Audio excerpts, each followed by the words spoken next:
Thank you very much. Welcome, everybody. We are now live and ready to go. I'm Councillor Caroline Culver, Chairman of Scrutiny Commission. Members of the Commission present this evening. Councillor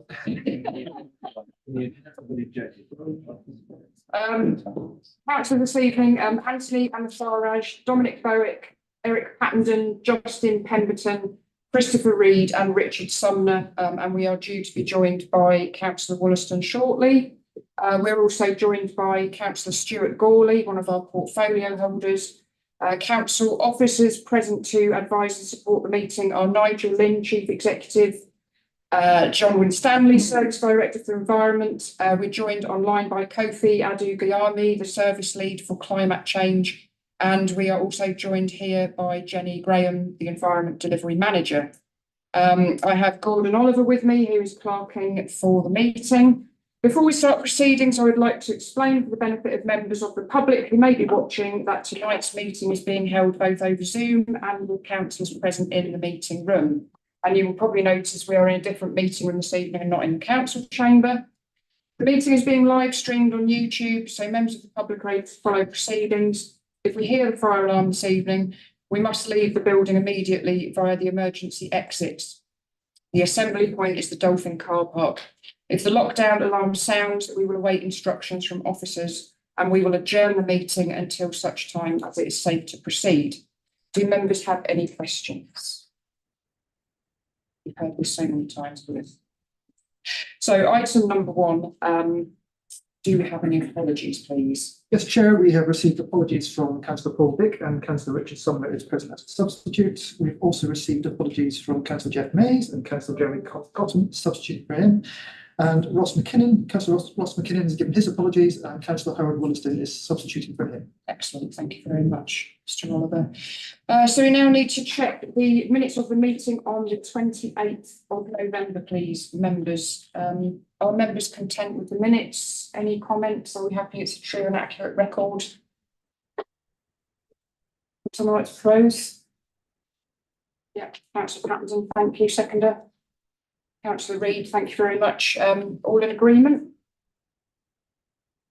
Thank you very much. Great.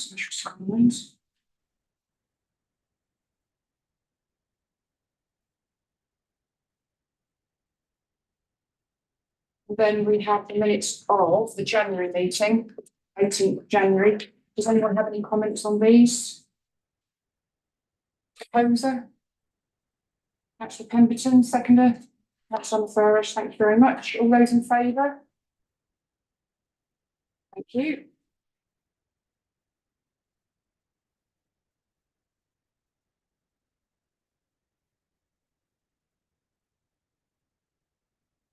And finally, the minutes of the meeting on the 6th of February. Are there any comments on those, please? Proposer? Councillor Amatharaj. Seconder? Councillor Reid, thank you. All those in favour? Thank you very much.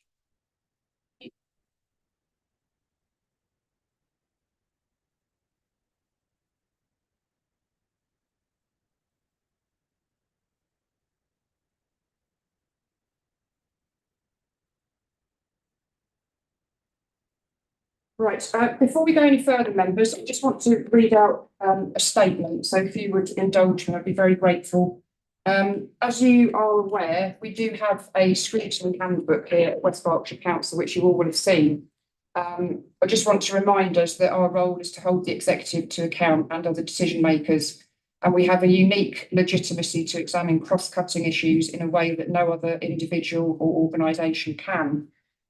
It's not appropriate for a member of the executive to put pressure on the chairman of Scrutiny Commission to reverse a decision that we have already made regarding our work programme. I will quote again from this document. Executive portfolio holders should respect the independence of the scrutiny function and should not seek to direct the work of the committee. Any resident of this district is entitled to request that Scrutiny Commission examines an issue, and I am happy to hear from them and to listen to all views about whether people think the issue should be scrutinised or not, but I will not be bullied. Indeed, any such attempt arouses my suspicions and suggests to me that our decision to scrutinise an issue is indeed correct. Please can I also remind all members respectfully that we should come to this forum with independent minds. Thank you. I should say no more about it. So, actions from previous meetings. Does anyone have any comment on these actions, please? Yes, Councillor Berwick. Item 119, it says that the update is that refers to equality being a familiar term, mentions that the term equity has emerged and also needs to be considered. When I read this, I don't see any definition of the term equity. Indeed, there isn't really a clear definition of the term equality, so I don't think that action's close. Anyone else have any views on that? Okay, so you'd like an action to define what equity means in that context, then, Councillor Berwick? I don't think the action as written has been completed, so Okay. I think that Ms. Voss needs to go back and have another look at it. Okay, great. Is that okay? Yep. Yeah, like that. Thank you very much, Councillor Berwick. Any other comments on this? No. I've got an action where I need to, sorry, Councillor Ansari. Sorry, Chair, I'm on action 1, sorry, the bus survey 1, which I'm looking at 122. Yeah. It shows complete, but I thought we were requesting the bus survey results to be provided to the Scrutiny Commission for us to understand the not just the outcome of it, but also what's the action from that. Is it something I'm missing on that one? It says it's complete. Okay, because I Sure, know this was an issue you raised before, wasn't it? Yeah, okay.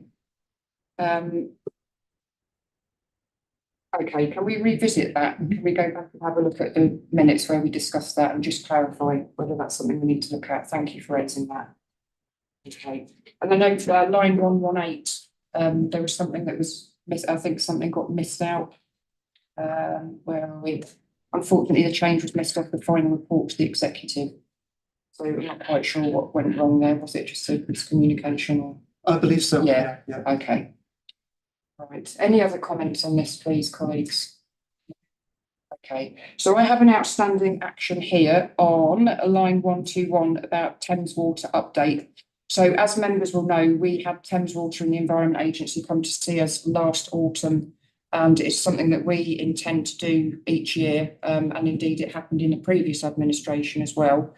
I have got a number of things that I'd like to go through, so if you would indulge me, I'd be grateful. There's quite a few things on here, but I have been talking to a lot of people about the flooding and sewage issues, and I'm quite keen to make sure that everyone's up to date about that.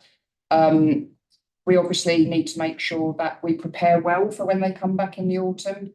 So we cover off anything we discussed last time, any other issues that are going on, and just make sure that Thames Water and the Environment Agency and indeed our own offices are asked to deal with those issues at that meeting. And obviously the more notice we can give them, the better.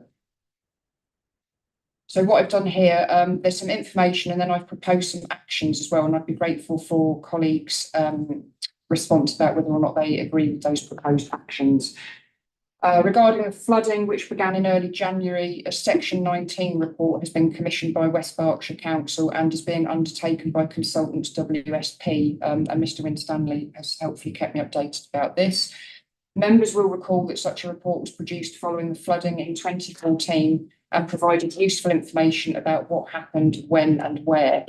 And Scrutiny will be able to look at this later on in the year, and it is in our work programme. Flood and Water Management Act 2010, Section 19. I have in here the various terms of reference. I don't have to read them all out to you now, but it's going to be in this document, which I'm going to pass to Mr. Oliver to put in a minute, so you don't need to worry about writing everything down. So we'll make sure we've got everything together. I've been told the Section 19 report will not contain maps this time, like it did in 2014, which indicate which houses were flooded internally or externally, i.e. in the garden, which is not the same as the 2014 report. And I've been told this is because of GDPR and the need to avoid identifying in public which houses have been affected. So the report is going to be slightly different to the one 10 years ago. But I have been reassured that there will be figures on how many homes and businesses were affected in the flooding. So I've got here as an action Scrutiny Commission to examine Section 19 report at October meeting, which is already in our work programme. Yeah, great. Following the flooding in 2014, there was also a severe weather review, which was conducted by OSMC, which was the previous name of this commission, via a series of public meetings in September 2014, totaling more than 20 hours. So it's quite a marathon session. And they did all of that in 1 month. A document was presented by officers separate to the Section 19 report. The Section 19 report focuses mainly on hydrological issues and will not include sewage, emergency planning, external agencies' responses, supporting functions within West Berkshire Council and how they performed and lessons learned.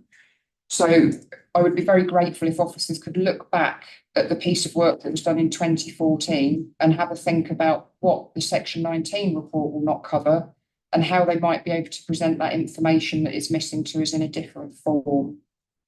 There is concern from some members and flood wardens about the communication between the various agencies during the flooding. People are confused about who to report what to. They're often told it's another organisation's responsibility. Councillor Wollaston has suggested to me as chairman of Lambourne Valley Flood Forum whether it might be worth considering having a gold command system in the future if we have a big flooding event, whether we think that would be an appropriate course of action. So what I put in here is a proposed action. I'd like to know how we keep. Sorry, yes, Councillor Cotton. Can you explain the gold command? So this is something that happened during COVID. So if we have a big emergency situation, it brings together senior staff and portfolio holders to discuss the issues and keep on top so of it's an everything. overarching Yes. committee? I don't know if Mr. Lynn, do you want to? Yeah, I mean, a gold command is a local resilience forum group that is created between the major agencies, and we decide whether we declare a major incident or not. So that has different connotations. I think I know what you're trying to get at, but I wouldn't call it gold command. Is Sure. what I'm saying. Yeah. That is an emergency planning setup. Yeah. Which is not what you're suggesting, I think. Okay. Yeah. You need to call it something else. Sure. I think, in terms of whether it's a communications group or a working group or whatever it might be. But Yeah. the Gold Command was set up as a major incident by the emergency services. Okay. Thank you. We Yeah. did have sort of a strategic group and a tactical group this time, so we kind of had the format this time. But yeah, I think what it needs is that reporting back into scrutiny about what unfolded and what levels of command was there. That would be really helpful. Thank you. Yeah, clarity about how that was done and an opportunity to reflect on how you might do it differently in the future, I think would be really helpful. Councillor Berwick. I thought we did have that structure in place. Yes, So we it, did. it might be worth looking at the protocol Yes. and comparing with what actually happened. Yeah. Absolutely. Okay, great. Thank you. Sorry to interrupt you. Yeah, but no, thank of you. course. Yeah, no problem. Thank you. And do interrupt me as I go through it. I'm conscious quite a lot of information in here.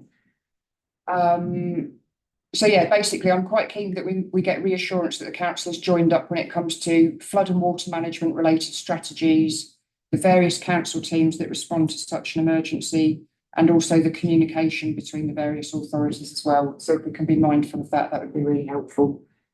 I'm also conscious of the fact that residents also have responsibilities when it comes to flooding and sewage. I know there are still problems with people putting the wrong things down toilets, and that Thames Water has done public education campaigns around this.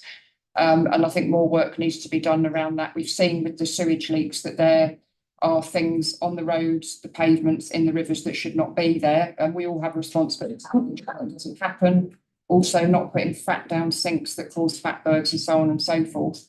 And there's also the issue of riparian ownership, whereby people are responsible for the ditches outside their houses, even if they don't actually own the ditch. And I think there's a lot of confusion about that. I think it probably doesn't come up in solicitors' surveys when they buy a house, for example. And I do know that officers have produced documentation about that before that has been shared with the public to try and explain that. But if we can have a bit of a think about what else we can do in terms of education of the public, so that everybody plays their part in avoiding these situations. If we keep the ditches clear and make sure the wrong things don't go down the toilet, that's part of the battle. Councillor Cotton. Yes, there was an experience that I got involved with that was on the River Lambourne, and it was a sluice gate that basically had not had no attention applied to it. It could not be removed, and so the river actually flooded back towards shore and actually cut off residents from actually being able to drive to their home because of the level of the river. Yeah. There's something I would like to add, that people's responsibilities for the sluice gates on their actual property. Yeah. Apparently the Environment Agency has no powers to enforce that they clear it, which is incredible because this could have been much more serious than it was. Yes. So it was a great concern at the time. Yeah. And that just illustrates the confusion about who's responsible for these things. Yeah, Councillor Patton.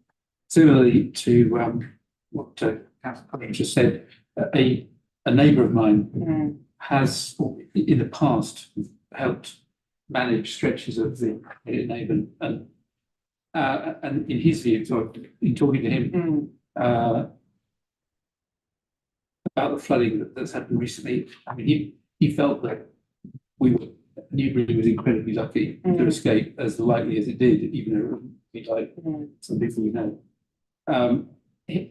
And his view was that there is a lot of confusion about people who live in mills and now are responsible theoretically for managing the river levels. Yeah. And some do and some don't, and there's all sorts of problems. I'm wondering whether the scope of this investigation might cover that as well. And actually, in a way, this perhaps could we increase the priority of this in our work programme, given what's happened? Yeah. Worthwhile. Yeah. I think one of the good things about this is we're keeping a watching brief on it over time. So you don't want to just tackle it each October. So yeah, I think maybe we should just have a quick update item on this at each meeting. It doesn't have to be as lengthy as this, but just to make sure that we have got all our ducks in a row ready for that October session. Yeah. Okay, thank you. Councillor Sumner. Thank you, Chair. Yeah, I mean, extension of the previous two comments, really. John, I think this is something that the team is potentially already looking at throughout Linear Park, where there are bunds and the like all throughout there because it's floodplain. But a few years ago, one of those I'm aware of exchanged hands through land auction. So keeping an up-to-date register of those privately owned areas, because that's quite a sizable thing, which does stop all that flooding along there into profit. So be mindful of those sort of areas as well. Yeah.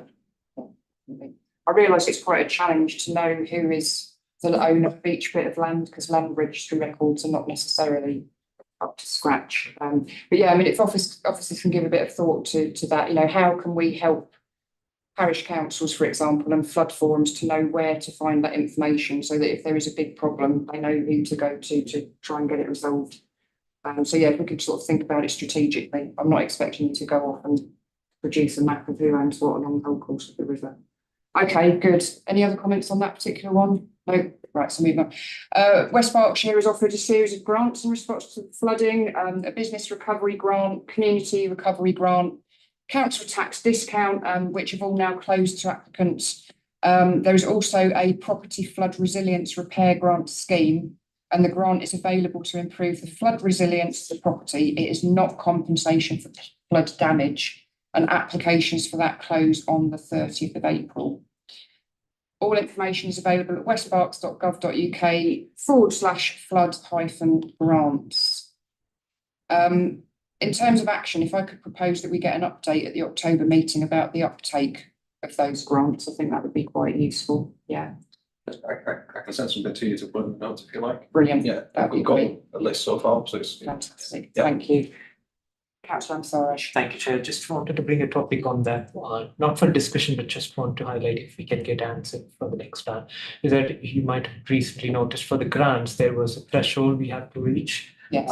There are a lot of affected people or families were kind of in a situation where they were not knowing whether they would be in the threshold, and we were kind of asking people to come and report. So basically, that kind of hinders the action we can take. So, is there any action plan to just find out that threshold limits can be reduced, or does it apply for us in the future in the severe floodings we've seen?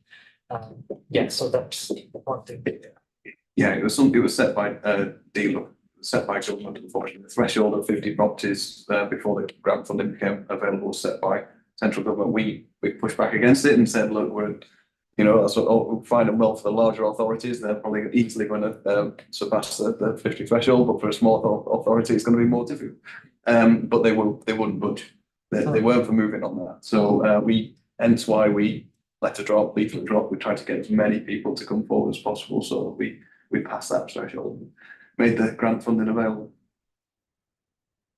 Yeah, it does seem rather unfair on you. We made the point, and if Scrutiny would like to make that point as well. Absolutely. Absolutely. Yeah, definitely. I think we should make point, because what is the point in having 49 affected residents kind of in lurch, and then they're waiting for one more to join, and then it's a ridiculous threshold. I do not see any reason for us as authority to have that kind of arbitrary threshold. Great, thank you. People making good. Yeah, because I think it's very much our role to push things further up the food chain if we think that something's not been done correctly or advisably. Good, okay, right, moving on. Groundwater in the Pang Valley and the Lambourne Valley remain high. There are still groundwater springs coming up in the road in Upper Lambourne. Thames Water have said that they don't want cellar water pumped into the streets because if manhole covers are not sealed, it inundates the sewer system. And I'm aware that the council does not want the cellar water in the highways drains either. These have been conveyed to me via the Pangbourne Flood Forum meeting, which I went to a couple of weeks ago. So I emphasise that there are no plans to enforce this, but it does underscore the fact that we've got a long-term problem with regard to where that water goes, because the alternative would be that a resident with a flooded cellar would have to either tanker away privately or allow the house to flood.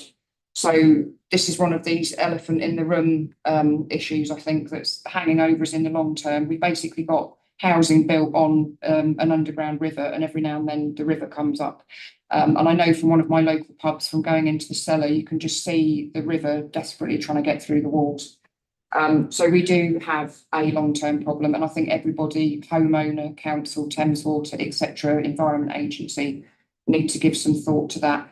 I know that there is this thing called Project Groundwater, which is across the Chiltern Hills and Berkshire Downs area.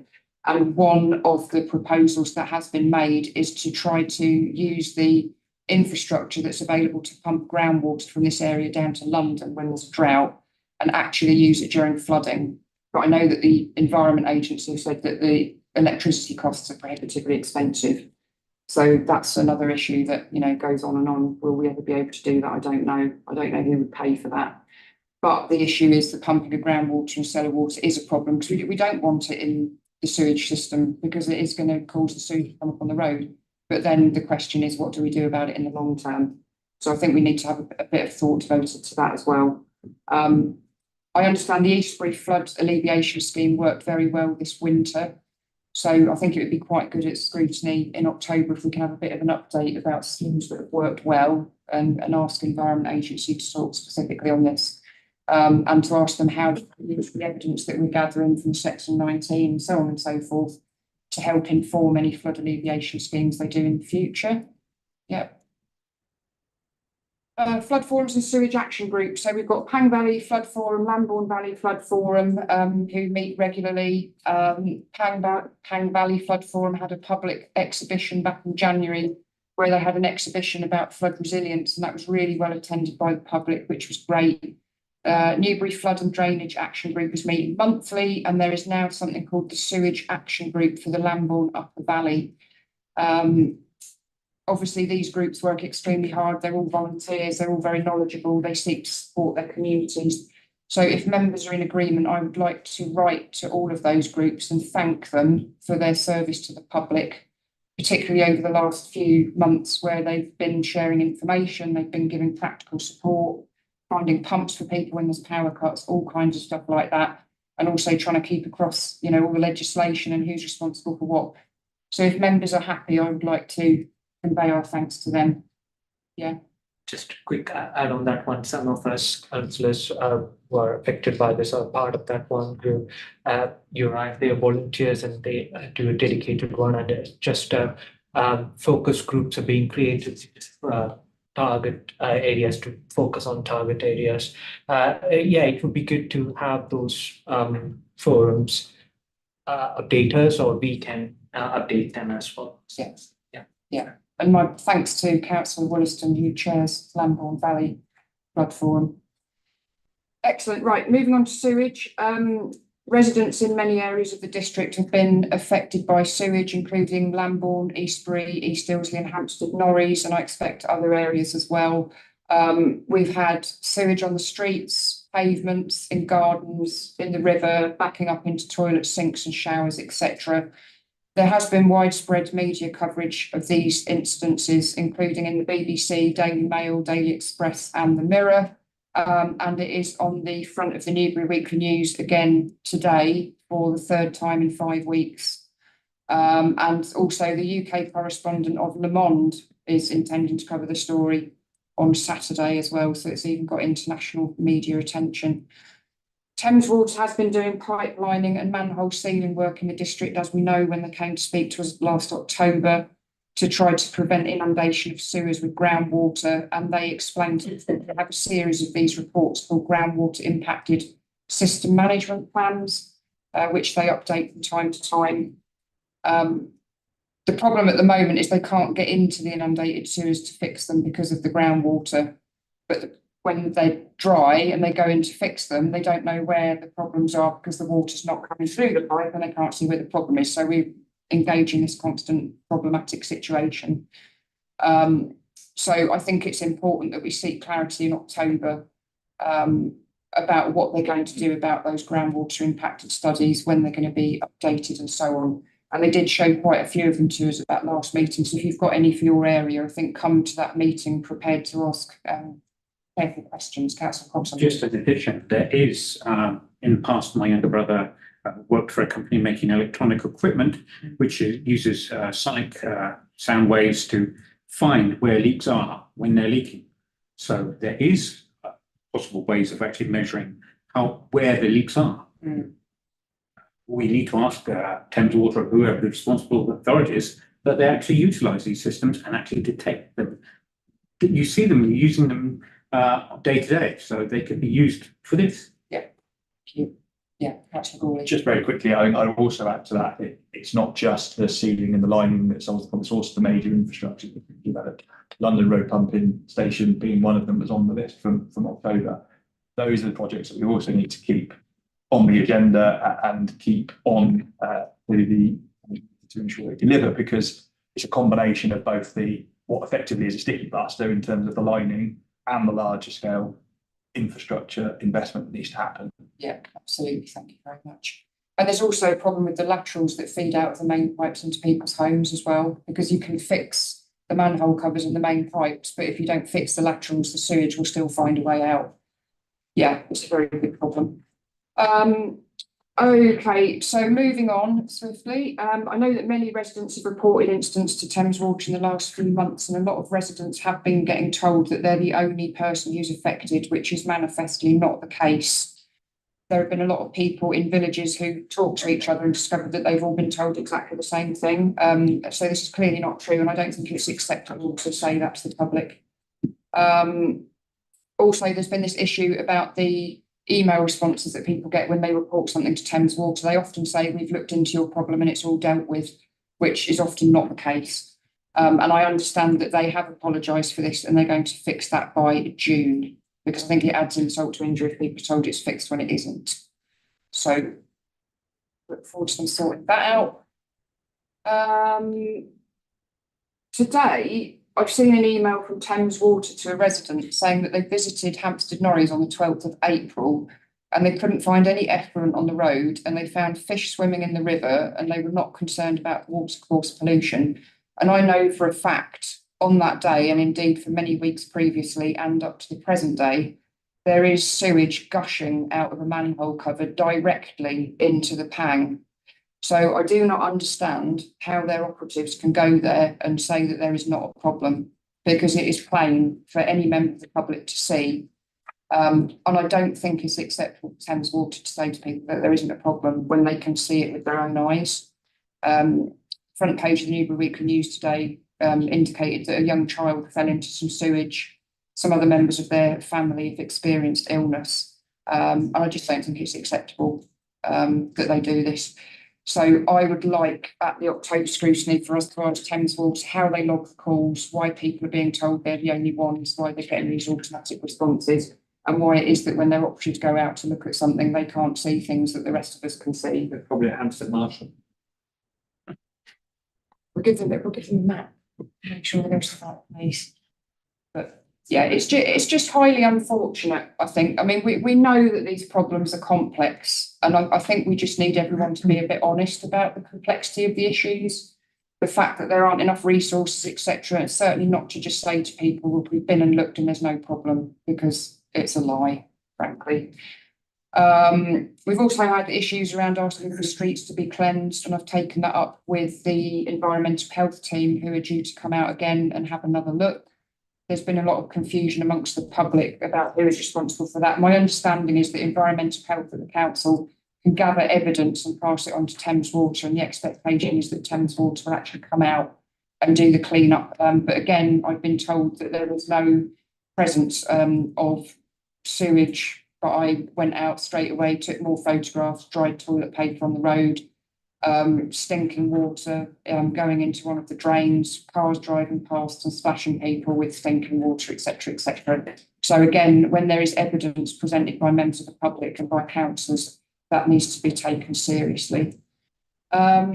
Motion was passed by Councillor Gawley at the last full council meeting to ask the CEO and the acting leader at West Berkshire Council to write to Thames Water and demand an action plan to be put in place across West Berkshire to resolve issues urgently across the area, and to set up regular meetings with the Executive Director for Place and relevant service directors and senior Thames Water leadership to monitor, track action in line with the urgency of each situation. So, Councillor Gawley, no doubt you're implementing those resolutions. If you'd be happy to come back to us in October and be ready to update us about what's happened as a result of that, that would be very welcome. Because obviously there's overlap with scrutiny, and the fact we're scrutinising and you'll be taking extra action. So I think if we can liaise about that, that would be really good. Councillor Sumner. Thank you, Chair. It's not a solution, it's not a proposal for a solution, but to aid monitoring potentially. I wonder whether the reported problem page for the council either has anything that residents have tried to log, or potentially for a period of time could have something that residents could log in addition to contacting Thames Water, so that for portfolio holder and for scrutiny, there's something that we've got, which is our own data. We can take to. Yeah. Yeah. I don't know if you've got a view on that, we would always encourage them to go to Thames Water direct. We probably do get reports through or reports a problem anyway, so it's probably something we could look at. I think we go to the highways, drainage or street works, but we probably do get them, but then refer them on to Thames Water. Yeah. Thank you very much. Right. I'm nearly there. Bear with me. Today I've received an email from Town Councillor Steve Masters regarding his request that West Berkshire Council issue an abatement notice against Thames Water under section 79E and section 80 of the Environmental Protection Act. This relates to any accumulation or deposit which is prejudicial to health or a nuisance. So in this case, sewage. I understand there is a legal precedent for councils to issue such abatement nuisance notices against people, and I understand that Councillor Masters has had correspondence with senior officers of this council, and that he has had an acknowledgement now of that request. Mr. Lynn. Yeah, apologies to Steve Masters that this fell between the cracks in terms of we all thought the other one was acknowledging, so apologies for that. But however, in the meantime, work has been going on to look at the legalities around that. I've been assured that Claire Lawrence will go back to Steve Masters in the near future. Great, thank you very much, Mr. Lim. Finally, Northbrook stream pollution. So at the last meeting that we had with Thames Water in October, we had various flood wardens present in the room who asked questions, and Paula Saunderson from Clay Hill asked a question about industrial pollution in the Northbrook stream. And Thames Water have been to visit the site several times and undertake testing. And Councillor Gawley has kindly shared the results of that with Paula and myself, and also the resident whose garden the tests were done in this week.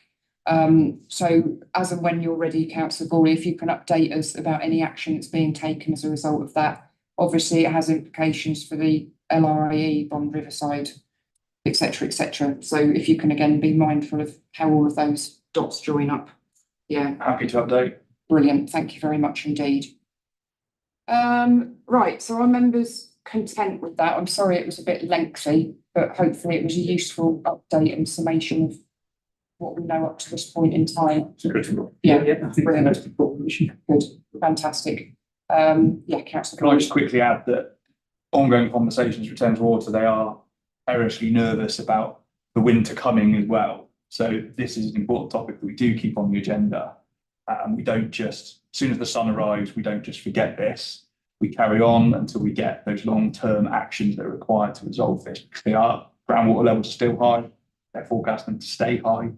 We need to make sure that everyone's lined up to continue to push for those long-term actions. Yeah, absolutely. And Thames Water did say at Pang Valley Flood Forum that if we have a wet summer, we could be stuck with some of these issues right the way through the next winter and we won't actually get any respite. So that's the worst of all the things, because it means they can't do any remedial action. yeah, exactly. Okay, good. Thank you for your indulgence. I will just mention the head of sustainability at Thames Water, Richard Aylard, who came last October, has now left Thames Water. And we don't know yet whether or not he's being replaced. So at some point we will need to work out who we're going to invite from Thames Water. Well, another contact. Excellent, very good. Either backfield or a slightly different role, but Okay. similar remits. I'll share the contact. Brilliant, thank you very much indeed. Karen Nelson is still there.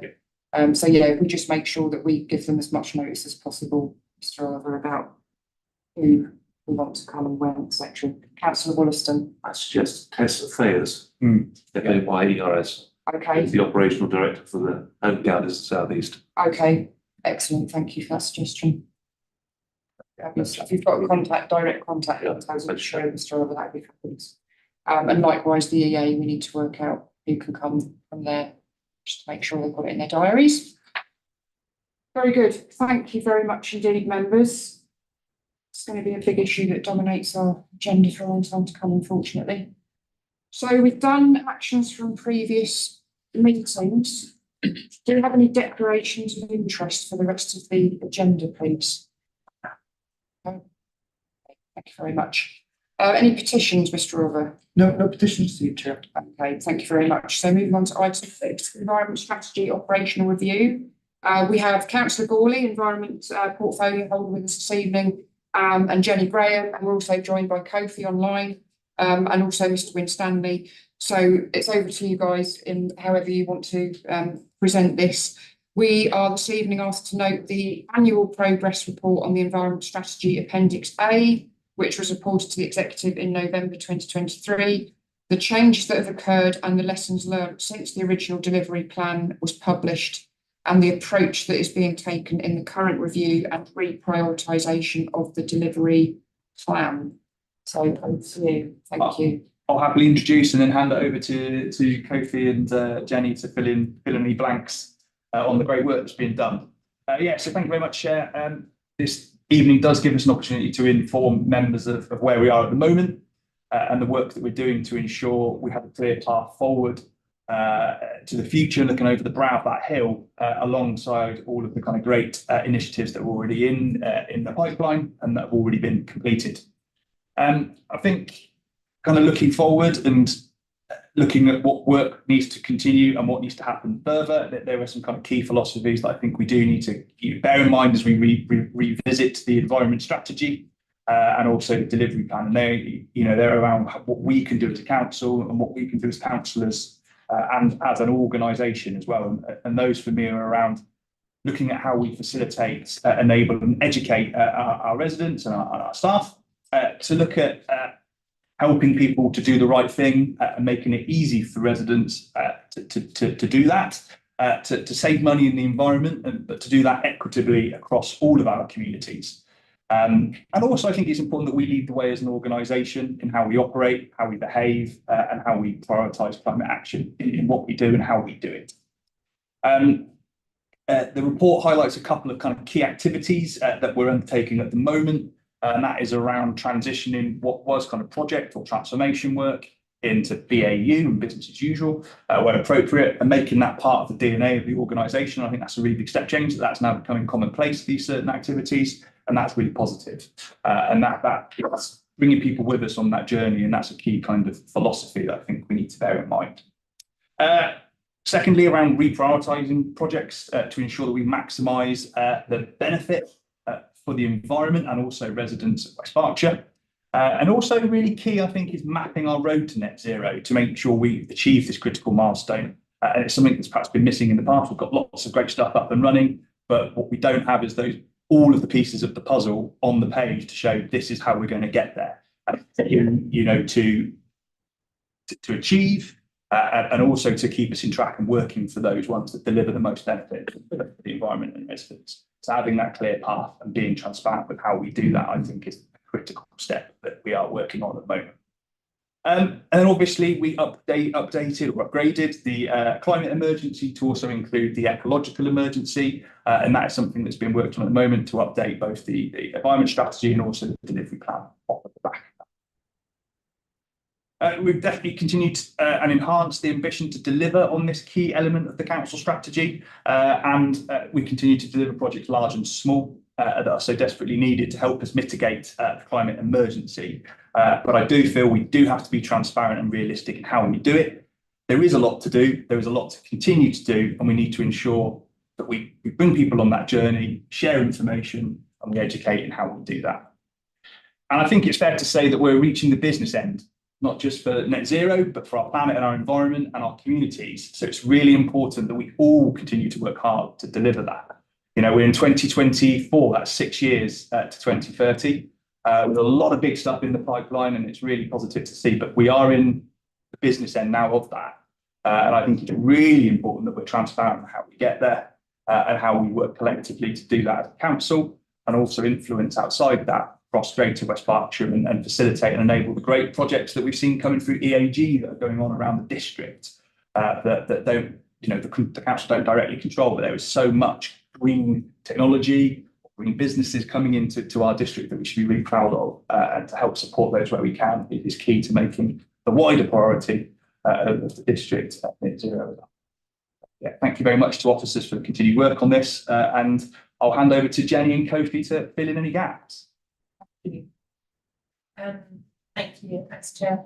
I think the only other thing that I would add to that is actually the timing of us meeting is really good. I think the last time I came to one of these scrutiny meetings, the timing wasn't really great in that we'd just done the first annual progress report and we weren't looking to refresh anything. So I think this is really good, and that the report will flavour that we are on that journey of refreshing, reprioritising, because lots of things have changed since the environment strategy was published in July 2020.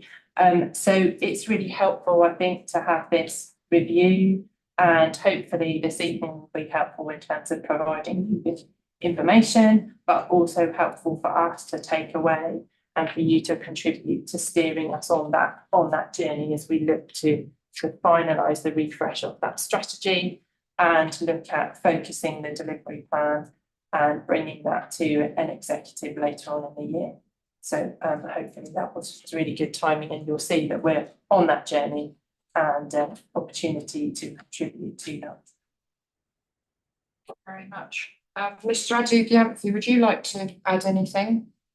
Yes, indeed, Chair. Thanks for the opportunity. Just want to acknowledge and thank the Council's leadership for continued support for the environmental agenda, both the outgone administration who started the journey with us and the new administration who steadfastly have carried on and have lifted us up into new ambitions.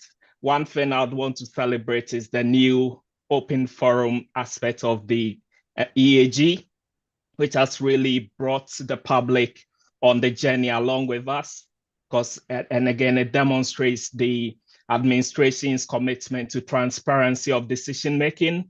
And ever since we started, we've been hearing from great innovators in technology and local businesses, and it's something we're looking to take forward, both to inspire the wider community and galvanize others. Because when you see your peer business or householder doing something good, it inspires you to equally raise your game and do right by the environment. So I fully concur with what Councillor Gawley and Jenny have said.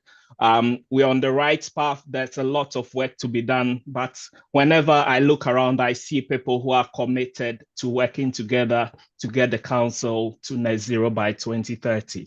Thank you, Chair. Great, thank you very much indeed. Do you want to give us any more detail about the reprioritisation work that you're intending to do? Do you want to summarise that a bit more for us? Yeah, I'm happy to. So we started looking at the delivery plan, and anybody who's had a look at the delivery plan for the environment strategy, I wouldn't blame you for getting a bit overwhelmed and not really knowing where to find certain projects, because it's very broad and reflected the broad nature of the environment strategy when it was first written. So I think we've learnt lessons about actually what needs to go into that delivery plan. And as we've looked at it, and it's very much an iterative process, started off thinking, oh, we'll just tweak things, but actually, in order for it to carry on being fit for purpose as we move on and try and focus, there is going to be quite a change, or we're proposing quite a change in the way that it's laid out, the number of actions. So we're trying to ensure that things that are now business as usual, as been described, are not in there as sort of specific actions. We're trying to make sure that the actions are we are more consistent, so we don't have an action in there that says deliver a ULEV strategy and then another action that talks about delivering cycle parking at school. They're all completely different magnitudes. So we're trying to have more broad actions and then specific tasks. And we are proposing to organise them slightly differently, so not picking up on the strategic objectives from the original strategy anymore to organise them, but focusing in on themes which we think are more helpful, more easy to for everybody to find a relevant action. So we're looking at energy efficiency and renewables, then the natural environment, sustainable travel, and then waste and recycling. So 4 themes. But within that, I need to recognise that there are some common threads that we've identified that cut across all of those and are really important for our action and our work going forward. And they are a focus on net zero, recognising the health and well-being and benefits that come from all of the work that we do. And that has really been quite strong that we've seen since the team's been formed. Communications, partnership working, and then education and community engagement. So those are some common threads that would run across all of those. And we want that to be recognised. Thank you. Any questions, comments, members? Councillor Crossley. Yes, I was very pleased to hear from anybody on our planning committee. We've got an ecological officer now supporting us, and that's very warmly welcomed. I don't want to demand too much of their time, but as we've declared an ecological emergency as well, has the executive considered basically outreach to town councils like Hungerford, Newbury and Thatcham, and parishes that may be interested in responding as part of that education strategy, to work with them and to maybe actually offer the services of that? Probably can overwork it to them, but is it possible that we could do that? That could be looked at. In terms of engagement with the town and parish councils on a whole range of our work, we do have the town and parish climate forum that meets, and it would be very possible to invite the new ecologist well, we've got a couple of new apologies actually. So we could invite them to have a focus on biodiversity at one of those forums in order to help inform and point parish and town councils to areas that they might want to look at that might benefit them. Their time is obviously very pressurised. There's a lot to do as a district, but I would be more than happy to suggest that they come and we have a focus of one of those sessions, looking at biodiversity and ecological matters, and invite questions that beforehand that they can maybe address. Wonderful, thank you. Just on that topic, I understand that we've discovered that our parish council contacts list is somewhat out of date. I think there was some work being done to decide who was going to be responsible for keeping that up to date. So I'm just wondering if some parishes haven't heard about the important work that's being done because it might have gone to a dead email or something.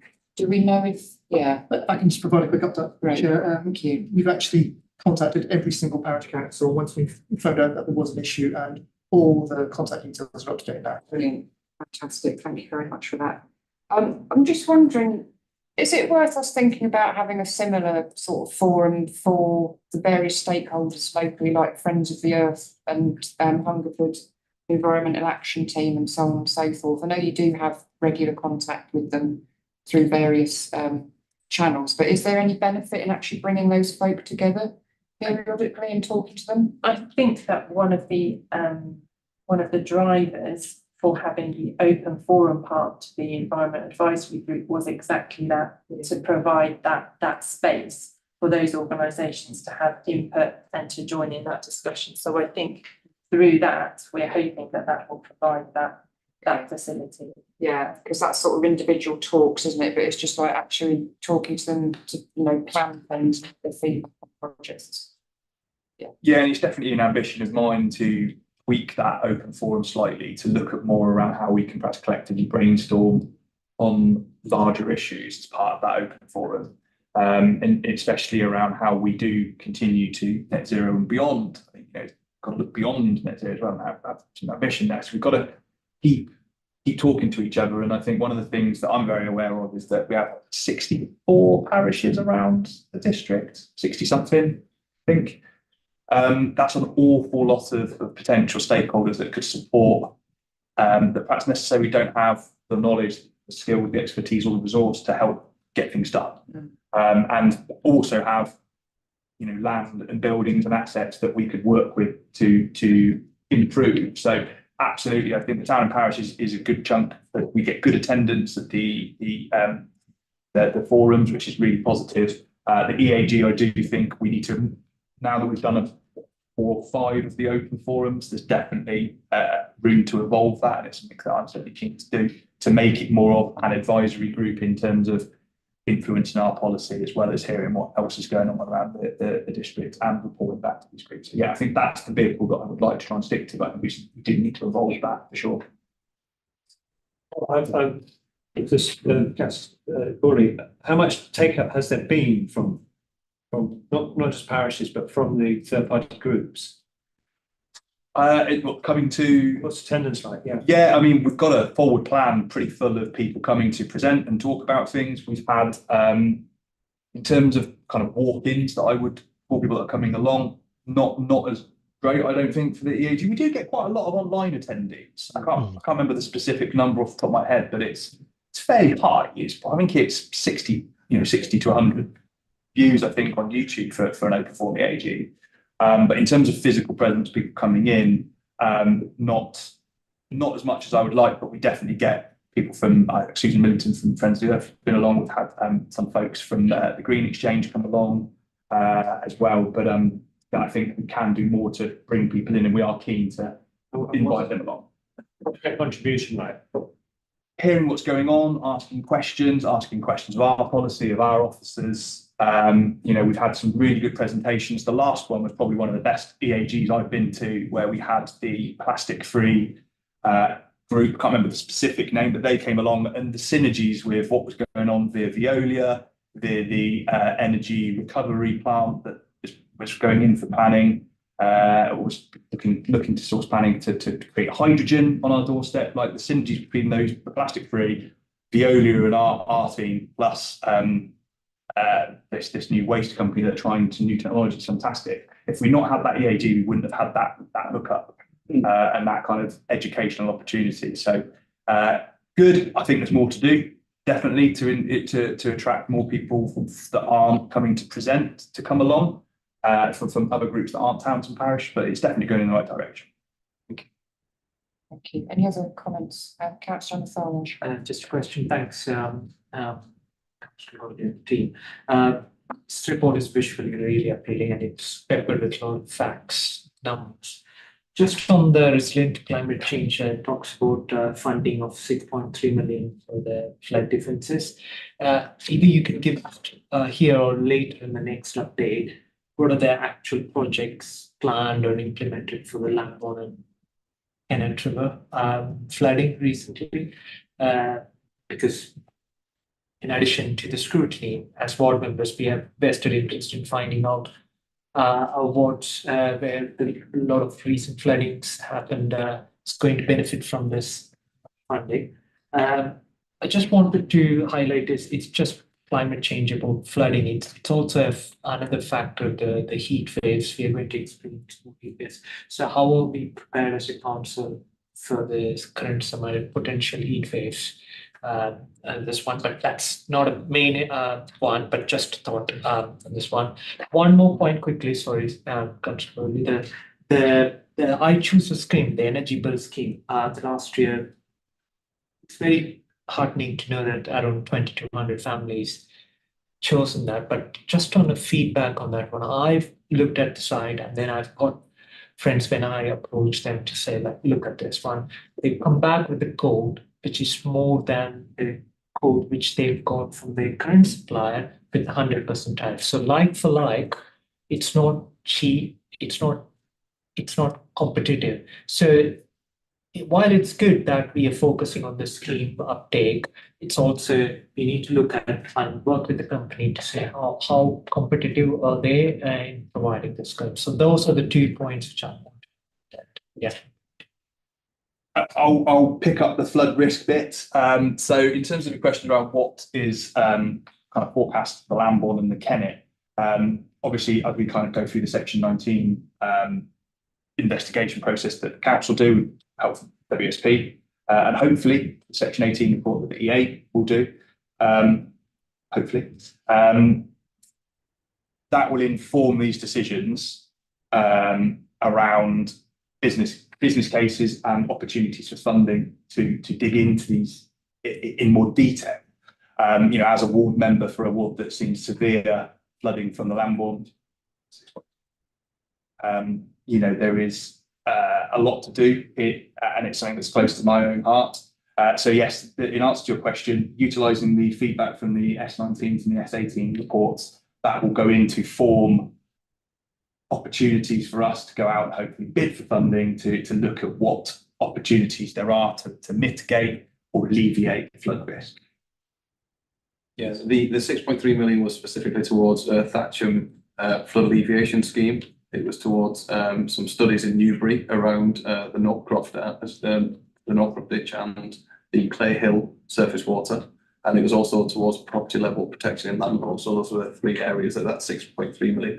And that was, we secured that funding based on previous Section 19 reports. So doing the reports, doing the sort of, showing where the flooding problems were and where the properties were flooded, were all instrumental in getting that funding in, which is what we'll do as part of this. Yeah. Yeah, I'm in on the big community switch scheme. Thank you for raising that. So we did run it in 2023. We had previously run that scheme, and a large number of residents had engaged with that, and they had realised some good savings. We also got feedback from the scheme last year that actually those savings weren't there. And so we've responded to that. Obviously, we all know that the energy market has been changing and it's very unpredictable. So last year, the market just wasn't there to receive those savings that had been realised the previous year. So we have suspended that scheme for 2024 because we don't want to go to the effort of promoting it and encouraging residents if there isn't the savings to be made. So we've responded to that feedback and changed it and paused it for this year. We will keep an eye on how things are and keep in communication with the company that we partner with to do that, to get their feel for when it would be a good time to offer that to residents again. So Thank you. It's good to suspend that. Absolutely. Absolutely superb report. I think it's very readable and visually appealing, so great for residents. On page 7, we talk about the carbon neutral, very ambitious plan to be by 2030. I'm surrounded by a room full of people who know this a lot more than I do. So my simple understanding of how carbon neutrality is achieved by a lot of commercial companies is they go for green energy generation if they've got that opportunity, PV panels typically, efficiency and reduction in usage of carbon. But the third thing, which is often quite controversial, is carbon offsetting, considering the bad press that it's had in that particular market over the last couple of years. How are we going to be able to avoid doing carbon offsetting to achieve carbon neutrality by 2030? We have a significant amount of natural resource around the district, in terms of solar, water, and we've got great opportunities to really tap into that. And that will be a massive step towards that target. There's a lot of work as well around decarbonising our assets. I think schools, free schools or free buildings, free schools, that we've done some decarbonising work or decarbonising studies to understand what the opportunity is. Let me rephrase that slightly better. So absolutely, I absolutely do think we can do it without offsetting. But that is one of the big reasons why I want to make sure we understand that pathway. So we've got that pipeline, not just for the big hitting ticket items that we're tackling now, but also for the future, to make sure we've got that pipeline of projects that add up to that neutrality target without having to offset. More on the how. More on the how. Yeah. Brilliant. Thank you very much. Questions? Just returning to the issue about water, you mentioned in the forward to the document about the green blue infrastructure framework, but I couldn't find any other reference to it later on in the document, unless I've missed something. So I was quite interested to read a bit more about that. So are you able to elaborate on that framework and what the plans are with that? Yeah. Yes, so we have started scoping out that framework. And as you can imagine, green and blue infrastructure across West Berkshire pulls together a number of teams across the council. So it's actually quite a wide group of officers that gathered to scope out what do we want to include in that green and blue infrastructure framework, and what different strands of work are happening at the moment that we can tie together and improve those synergies with. It is still the intention to progress with that work, and there is a draft scope that we could share. But at the moment that is paused just because of resourcing and vacancy, a small vacancy in the team. But there is a plan there, and we do intend to pick that up because that's a really important piece of work, and we'll do that when we are ready to do so. Okay, thank you. Thank you very much. Councillor Reid. Obviously, West Berkshire is blessed with a lot of rivers, tributaries, streams within the area, and obviously it's a huge opportunity for blue-green corridors. However, I do look with great disappointment when I see people mowing the lawn right up to the riverbank and removing any cover whatsoever for wildlife and potentially for voles, etc. What communications and encouragement can we give residents who own these lovely areas to be a bit more friendly to the environment and to the ecosystems? Yeah, and it is a great question. I think, sorry, Karen, if you want to Yeah, okay, of let's come course. back to that. Yeah, Apologies. yeah. It is a great question. I mean, that's part of one of those philosophies that I mentioned at the very top. It's around educating, and it's about bringing people on the journey. So, for example, I know we've got comms planned for NOMO May, which actually starts next week. Just a plug. All of a sudden, Christmas a minute ago. So there is definitely the opportunity there to continue to educate people through our comms channels. And I think things like the town and parish climate forum are another great place, because you've got people then in their communities. You know, it's about locals doing the right thing for their local area and taking them with them on that journey, but also nudging them in the right direction. And I think that's where we can work with our networks to do that and act locally where people want to do that and can do that. You know, it's not something we can enforce. We'd like to see it happen, obviously. And people just even to understand and have that conversation is a step forward in a lot of places. So I would actively challenge everybody around here to through May to ask their neighbour if you've considered not mowing your lawn this month. You know, and even just having that one conversation might trigger a slightly different thought process going forward or a decision.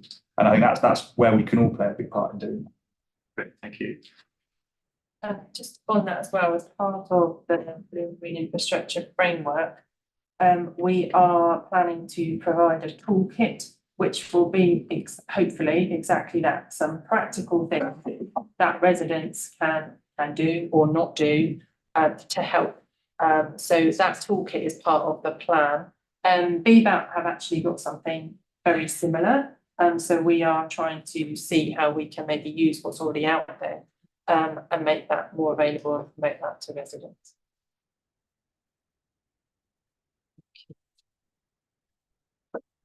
I mean, obviously this is about zero carbon, etc. What about the issue of sustainability more generally? So the circular economy, for example, obviously we are quite significant stakeholders in terms of waste management, recycling, etc.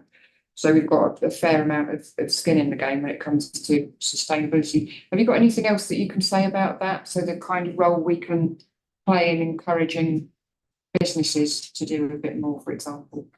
Yeah, I think obviously we have the soil conditioner giveaway, which is a really good demonstration, a really tangible thing for residents to see what happens in a circular economy. It's a great success story that we can deliver that to farms around Padworth, effectively, to utilise on their own farmland and via the two soil conditioner giveaways that we've had over the last 12 months to residents to utilise on their own gardens and to really make that link around what happens to it. There is still a huge opportunity around food waste. We've seen a continued increase in food waste tonnage. Whether that's a good thing or a bad thing, it's a positive thing in terms of soil conditioner, but it's a bad thing probably in the fact that we're buying too much in the first place. And I've got 2 toddlers and I can tell you the amount of food they don't eat because it's the wrong food on any given day. And they probably contributed to a ton of that. So I think it is around education. Again, it does come back to education, and it does come back to making people trigger, to different decision-making processes. But we do have a really good lived example of that on our doorstep with, food waste and garden waste. In terms of what else we can do in a circular economy, I think it is around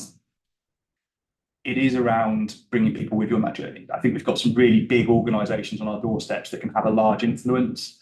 I think I think that's again something that we can target for the EAG, is bringing them to the open forum to discuss what they're doing on their own doorstep. I know a very local one that does a significant amount of work on BNG on their own estate, and again looking at how they achieve kind of the highest BREEAM ratings on their new buildings that they're doing across their infrastructure projects. And again, looking at that sustainability and looking at how they purchase locally as opposed to nationally. And that's the kind of things that we can look at doing differently. Here we've got the sustainability tool for kind of projects and council work coming through that will start to build in those kind of behaviours into our projects, decision-making processes and how we operate. And making it one of those key questions that we ask when we do things. And I think it's important to do that and lead by example. We're doing the plastic free, but not plastic free. What's the trial around the food and what's it called? It's completely gone out of my head. Patchum refillable. Yes. So we're doing those things. So it's taken a while to get there. And we're trying that here as well for start. That's I think it's being more sustainable is a good way.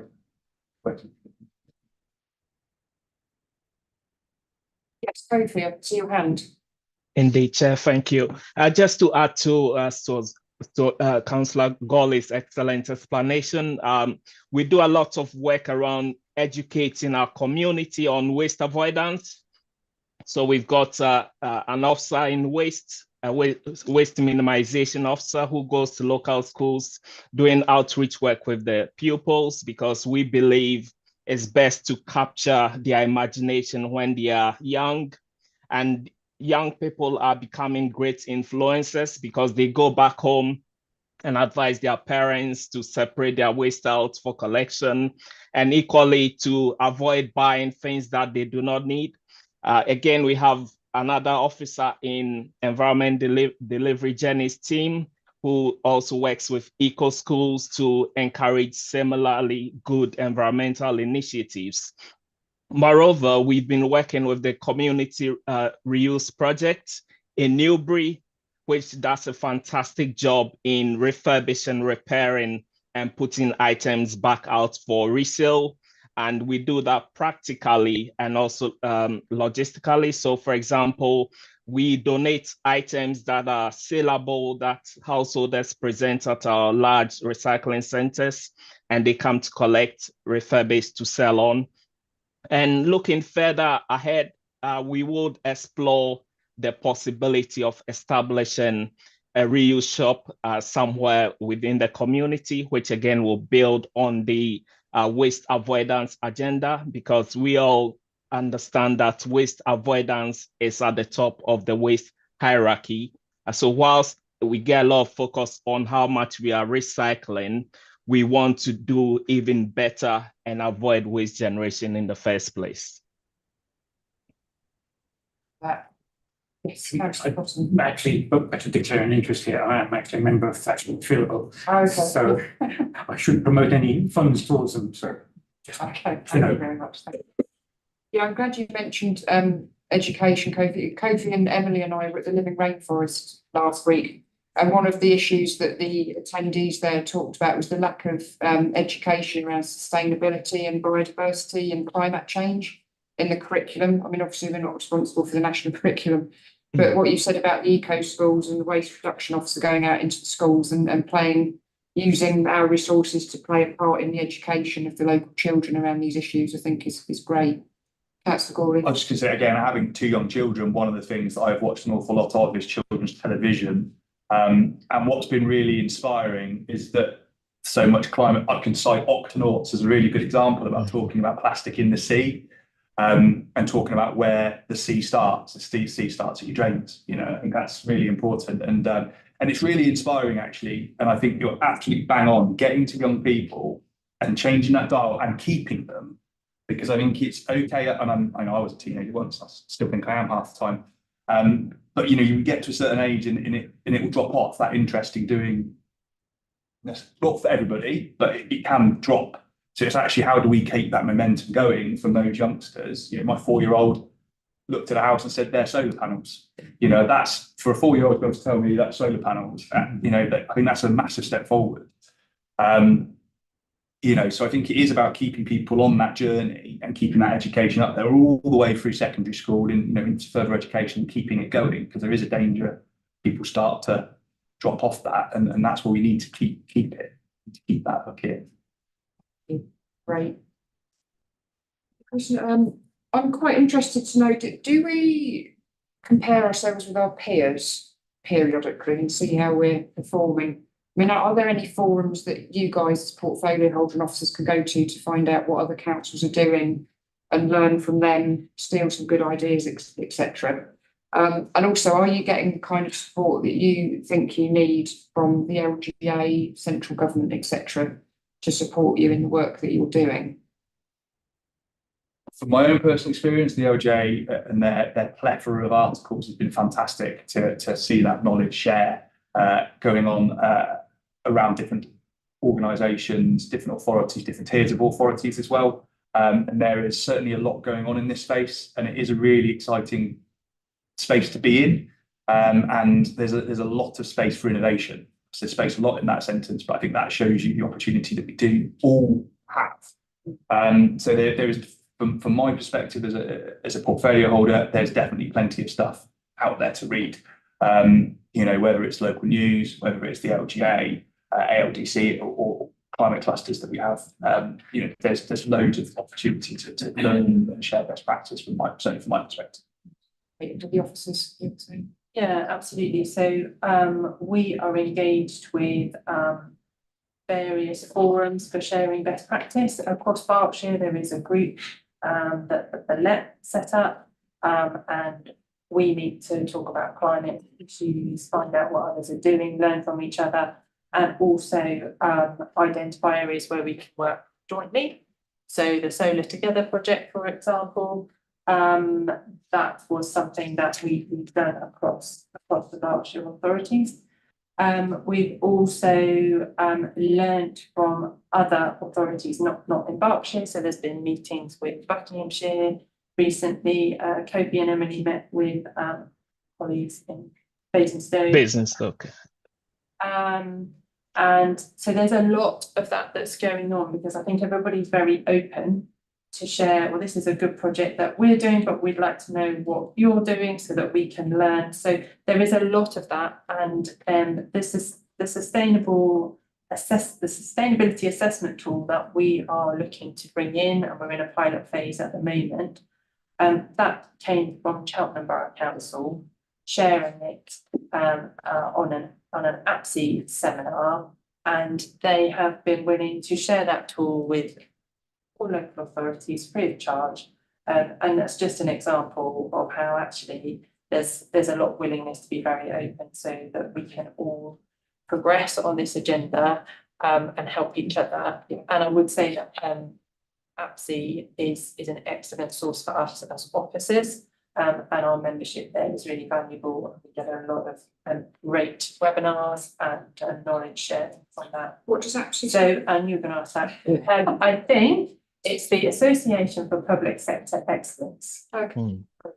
And they have a specific energy arm to them, but then they've got a lot of general things, but a lot of environmental things are picked up there. And we are, as a council, we are members of that, and it's really valuable. Great, thank you very much. Any more questions? Just one final one from me. Do we think we're going to reach our target 2030? This isn't to trick you. It's, do you genuinely? Without shadow of a doubt. Yeah, because I'm conscious it's not just up to us, it's the rest of the district, the government. As a council, yes. Good. That's awesome. Thank you very much indeed, everybody, for contributing to this item. As other members have said, it's a great report, lots of information, visually appealing. Are you planning to share this with the public? It will be in the residents' bulletin, etc., presumably. So, Chair, the annual progress report that is the appendix to your report this evening, that was reported to the executive and put on our website in November last year. And each year we produce one of those, and it's the same thing happens. So so all three of the annual progress reports are on the website, and we will report to the executive again this autumn with a sort of refreshed strategy, refreshed delivery plan, and an annual progress report. So that will be a longer edition. Okay, so will the public get to hear about that as well? We'll make sure it goes out. So, and I think we will use the Environment Advisory Group, the open forum, to sort of let people know that that's coming and how it's shaping up. Okay, good. Thank you very much indeed. Much appreciated. So we don't need to take a vote on that. Thank you. No doubt we'll look at the next one next year. So best of luck. Thank you for your efforts. Good. Right. Well, yes, you're free to. Thank you very much indeed. Thank you, Chair. Item 7, task and finish group update. Councillor Dick is not with us this evening, unfortunately, but he has, as the chairman of the task and finish group, given us an update about how that is going. And I'm also a member of that task and finish group. So I will just read this out for members' benefit. Councillor Dick writes, since the last update in November, the task group has met 4 times, with each meeting having a particular focus. December's meeting looked at various public health and community support aspects. There were presentations on communications, outbreak management, the vaccination programme, COVID testing and the role of the Public Protection Partnership. The focus of January's meeting was on public health and emergency community support, with presentations on the community support hub, mental health and isolation, and supporting individuals with their recovery. In February, the task and finish group looked at how the council had supported local businesses and the recovery of the local economy. The task group members were keen to get the perspective of service users, so they surveyed local businesses and invited the chair of Newbury Business Improvement District to attend and share his experiences. The most recent meeting considered the support provided to the education sector in West Berkshire. There was a presentation from the school's emergency planning team. Again, the task group members sought the perspectives of service users. They conducted a survey of local head teachers and invited 2 head teachers from local primary and secondary schools to give evidence, and Councillor Bowick kindly came along to speak with us at that meeting as well. The next session will focus on support for the care sector, and the meeting is being arranged for May. There remain some further lines of inquiry that the task group hopes to tie up at a future meeting. A survey has just gone out to town and parish councils and community groups, and additional information is being sought in relation to domestic abuse. Throughout the process, the task group has sought to understand what elements of the council's response have worked well and what changes could be put in place now so that we are better prepared for the next event. A series of draft recommendations are starting to emerge, and the task group is aiming to report back to the Scrutiny Commission in September. I'd just like to convey my thanks to Councillor Dick for chairing that and the members of that task and finish, and also to Mr Oliver for being clerk for that task and finish group as well. Do members have any questions about that? Mr. Chair, I visited a number of charities. One of them was on Monday, and there's a resource called the Free Legal Aid for Family Abuse. Just making sure that we're aware of them, that we act with them. They are a beneficiary of our community lottery grants. Okay. Yeah, thank you for that. We'll make a note of that. Great. Everyone happy with that? Fabulous, thank you very much. Item 8, Sports Hub Task and Finish Group Terms of Reference. So as members will recall, we agreed at a previous meeting that we would have a Task and Finish Group about the Sports Hub. I have drafted some terms of reference for your consideration, which are in the pack. I will just remind us all of what we discussed at that meeting. So this was back in November last year. So in those minutes, we talked about wanting to have a look at this from the point of view of value for money, the fact that despite the council being in a challenging financial position, funds for the scheme have been reprofiled forward rather than being put back into the pot for reallocation. And it is not clear what the funds will be used for if the Monks Lane scheme is not progressed. We also agreed that we wanted to look at project management. We made the point that the London Road Industrial Estate Task and Finish Group, which happened a couple of years ago, had made recommendations on how the council can improve project management processes.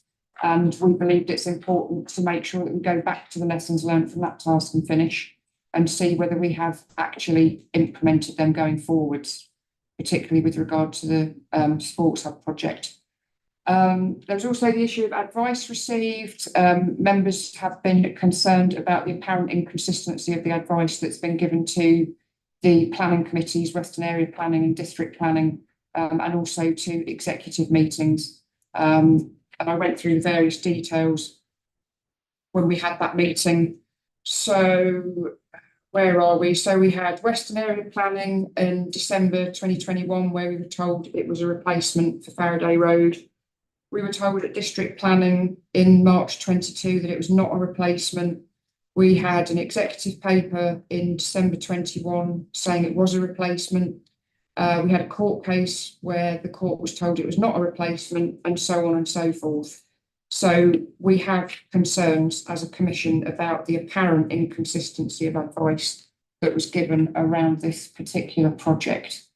And also strategies is relevant to this. So the playing pitch strategy, which has been revised and is due to be revised again, and how that relates to this scheme also. So that's just to refresh our memory about that. And I have drafted the task and finish terms of reference. I have tried to keep them as high level as possible. So it's by no means an exhaustive list of every question that I think we can ask in the task and finish group, just to reassure anybody who thinks that anything's been missed off. But of course, if you think something should be added, please do say so. Similarly, the list of evidence and the list of witnesses is not exhaustive. If we choose to add other people, we can do so. As any member who has attended a task and finish group in the past will know, you start off with terms of reference, and then sometimes as your discussions develop, you think actually we need to have a look at some extra issues, we need to invite some extra witnesses, we need to look at extra evidence and so on. So that is not to suggest that we go down a rabbit hole and this goes on and on forever, but we do have flexibility as well as focus. So there are some extra people that I would like to invite along to be involved in this. Mr. Alan Pearce, also the Football Federation and the FA, and also Newbury Town Council, because I understand that Faraday Road is actually an asset of community value. So the Town Council will probably have a view on this matter as well. So hopefully that is a useful reminder of what we discussed before and summary of what I've tried to achieve with this document. Do members have any comments on the terms of reference, please? Councillor Sumner. Yeah, just one observation, I suppose, which I think is worth consideration. It's not broadly in agreement with in terms of reference, absolutely. You one point to determine whether reliable and consistent advice was given to members. I wonder whether that should go up a level. I think there was a level of external advice that was coming in as well. Yeah. I think we should probably consider whether it's consistent advice given to officers and subsequently to members. Yes, good point. Thank you for that. Yeah, if we can make a note of that, Charlie. Anyone else? Yep, Councillor Patton. Yeah, thank you, Chair. I was just wondering first, before we get into the detail of this, how much time and effort do you think should go into this task and finish group? Yeah, good question. So task and finish groups that we've had, we usually try to have about 4 or 5 meetings. I think we could probably conclude this a bit sooner if we're disciplined and focused.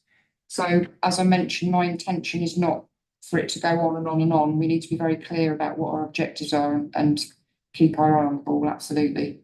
But for reference, other task and finishes, we've had 4 or 5 meetings, haven't we, roughly? I know for the one that I'm chairing for healthcare and new developments, I think we've had 4 substantive meetings. We've got our final one on Monday to go through the recommendations that officers have drafted to see if members are content with them. It just strikes me that,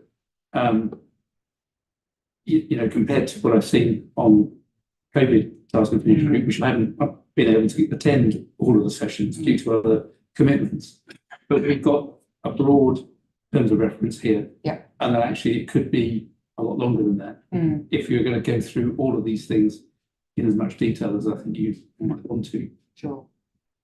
It strikes me that, I mean, in a way, also we're sort of bordering on the political, which we don't want to do. But that was one of the other things that was mentioned in these minuted of the previous meeting when this was discussed. And you know, much that I would like to, I don't think that breaking that over would be of value and would be of benefit.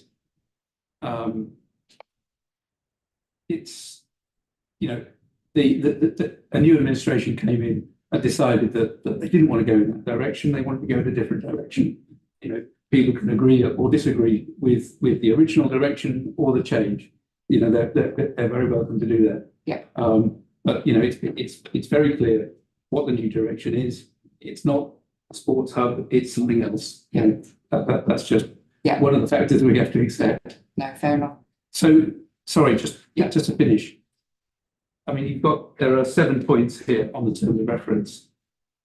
It strikes me that the ones of most value are the third, whether the project was well managed, and the fourth, also taking into account Councillor Summers' extra consideration there, and the last. Sure. So yeah, my suggestion would be that we narrow the terms of reference in order that we can cover enough detail that is appropriate to just those 3 points. Mm-hmm. So points 3, 4 and 7. 4 and 7. Yeah. No, I agree. It's very much the objective is to look at the lessons learned and to look at project management. So the fact there was such inconsistent advice and it didn't seem to fit with the playing pitch strategy, etc. So my aim would be not to rake over old ground, but to actually ask ourselves the question: Are we managing our projects correctly? Yeah, absolutely. Yeah, critical. Yeah. And also, just to say finally, sorry. Given that a slightly narrower scope, as I've just said, I feel that probably the list of witnesses doesn't need to be as extensive as it is. I mean, I know that there are some interested parties, and I think some of them will have very useful contributions to make, and including the Newbury Community Football Group. But I think there are other witnesses mentioned that, given where we are now, I don't think that their contributions would be as useful. Okay. Do you want to elaborate on which ones? Well, I mean, to be honest, I'd be surprised if you could get engagement from Sport England on a project that is not happening. That would be very surprising, I think. I think the political witnesses are given that we don't want to make this a political task and finish group, I'm not sure that they would be able to add much to the proceedings as well. I'm just looking, thank you, Chairman. I'm just looking at the bullets. I mean, some of these are relatively straightforward to address. So, 6, to establish whether the council intends to deliver any elements of the that's really, there wouldn't be much effort involved in uncovering that. And indeed, I think a lot of most of these other points will be revealed through the process that you're suggesting. I don't have a problem with these in terms of the breadth of the scope. Councillor Sumner. My view of Sports England is that they were fundamental to a lot of the conversations that were taking place. I absolutely think they're necessary invitee to conversations. Whether this is made political or not, if we're going to scrutinise it, then I think we need to take as much opportunity as we can to at least invite the detail to come through from as far back as we logically can to the current point where the decisions have been made. New administration, new thought process, new decisions. Yep, taken, given. But there's still a process that's been followed throughout that. As I said, there were, taking your point about the difference in the advice that was being given and the position that was stated. So again, I think there was a lot of external influence on a lot of those points that were being made. So I do think that I think you got it right in the framework that you got that. Councillor Reid. I'm of a similar position. I'm not haven't haven't got a huge background in this one, but I do a lot of program management, program direction. And unless you look at the scope of the original project, looking at the business case that was proposed, the idea how it evolved, you don't really make any lessons from that, regardless of the outcome of what happened here. We really need to make sure that we've got those lessons that can then be used in future programs of work, which any administration would be keen to look at. Thank you, Chairman. Now, I'm coming from the perspective of as scrutiny committee, we need to look at the perspective of, is the scrutiny commission objective is to scrutinize the decisions of the executive and the administration, or is it going to be a fact-finding mission? With due respect, a lot of this terms of reference is pointing out to the fact that there was a decision made and we're trying to fact find a counter. Maybe it could support the outcomes would support the decisions, or it could go either way. But this is what I'm thinking in terms of, is there a value for us to put our energy and effort in finding facts which would be coming? For example, the penultimate one, the sixth one, whether the council intends to deliver any elements of the original project, it could be an executive decision, and we could ask the executive to come up and tell us whether that could happen.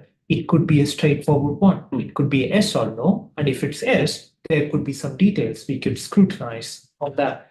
But in terms of whether the project would have delivered the council strategic objectives, we don't know, but there was a political decision made.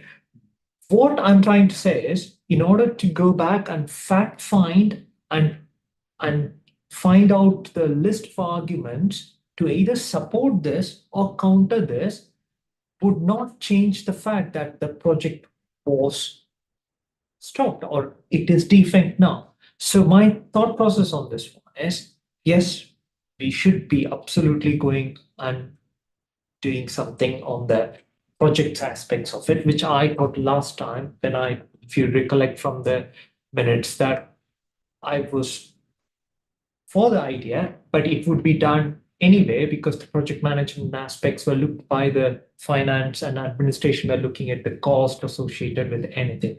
So my point on this one is, I would second what Councillor Patterson has said. Number 3 and 4 would be a good one to Councillor Somna's point that we could expand this further, and then number 7. But the other points were more likely to find that either the project was to support the argument or the executive decisions or against. And the number 2 point was, if you could allow us to agree on this one, I think it is fine. In terms of the other point is the outcome is saying is to produce a document. I'm thinking like in 6 months' time, whenever this committee finds out completes the task group, it would be hundreds of pages of documents, which would be another document would be going in the pile, which it's no use. What we have to do is come up with the concise points, maybe in a spreadsheet where what went wrong, what was good, what went well, and what could we learn for a similar project if it's coming up in the next few years. So that is more of a learning exercise we should do rather than going into kind of a committee based, because I'm always, when I look at Westminster committees, this committee sits there, calls people after people, and then they give loads of information.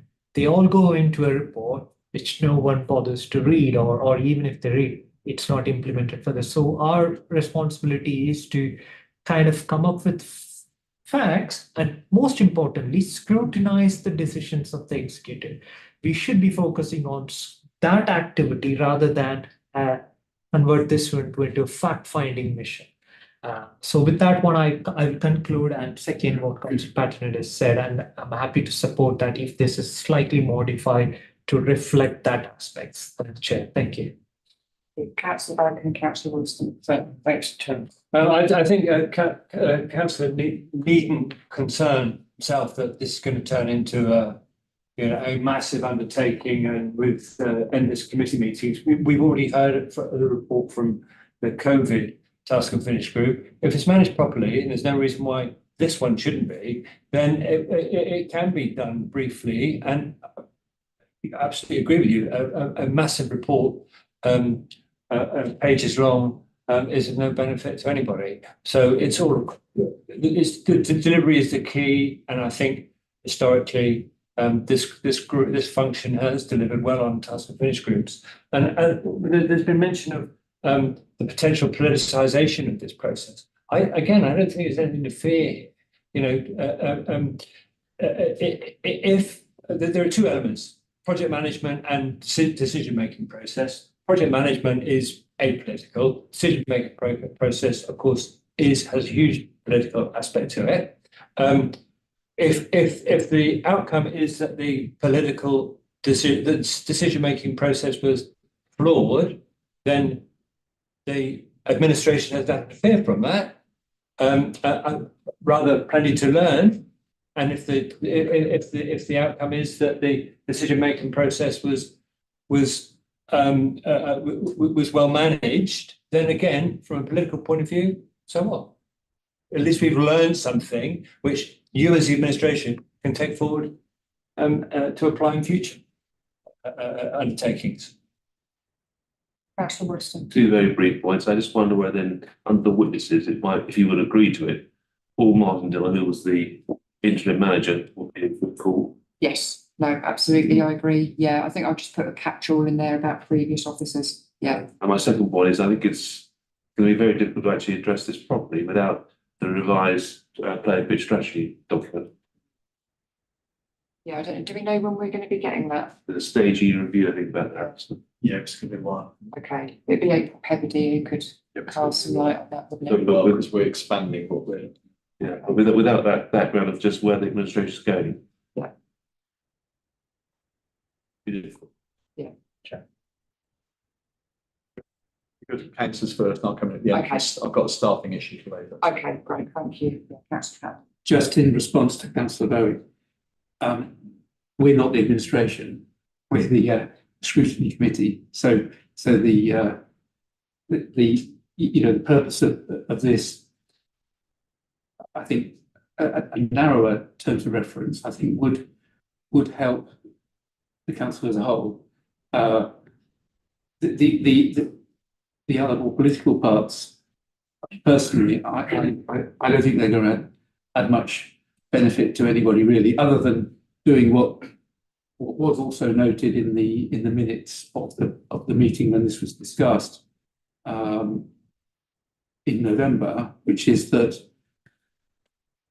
it's not proposed to rake over ancient history, and I think actually that's what a lot of this would do, and I don't think that would be a benefit to anybody, and certainly wouldn't be worth spending council time and resources on.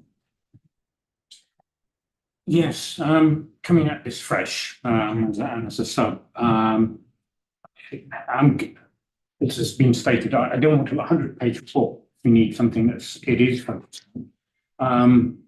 I mean, surely there would be documentation from Sports England, which would be what we would be looking at, rather than getting in somebody who's maybe a replacement for the person who was there 3 or 4 years ago.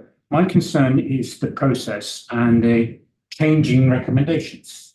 I think we really need to understand why at one moment it's, yes, this is a replacement, no, it's not, yes, it is, no, it's not. To me, a council has to be consistent in its advice, and this is the most important. The process of that is what I'd be looking for. I think that what Councillor Pekin has recommended is a good compromise, and that we look at it closely. It doesn't strain our resources that we have available to us. You being a sub available to us. So yeah, I would support that we do go with an investigation. And we focus on the points that are really pointed out. Thank you. May I just put a question to Councillor Cotton. When you say it's a good compromise, Councillor Cotton, compromise between what? Compromise of overloading the work on our staff, for example, and for example, trying to get witnesses to come in from Sports England, for example, and them not being available. I'm saying you look at the documentation rather than get a load of people in to talk to you. It's being concise and value for money in terms of work that officers will do who are under a lot of strain. Well, maybe the compromise wouldn't be the best way, but you're quite right. Councillor Kennedy, did I see your hand? Yeah. Yeah, and that comes Councillor Reid. Sort of kept my powder dry as long as I could. It's a difficult one. And I'm sort of going to reserve my right until we get to the very end before I decide what I think we should do. My own personal opinion is I think it's very, very difficult to separate the project management side of things from the cost side of things. I don't know how you do that by sort of extracting individual items from the terms of reference. I don't know a massive amount about this other than what's well known, but I do know that this is a very long running saga and it's gone on for the best part of 10 years, ever since the idea of sort of redeveloping LRI was first dreamt up. So, you know, to me, it feels like we should do a drains up and do this properly. That's my gut thought. I don't have any experience of task and finish groups. Obviously, there are members in this room that know more than I do.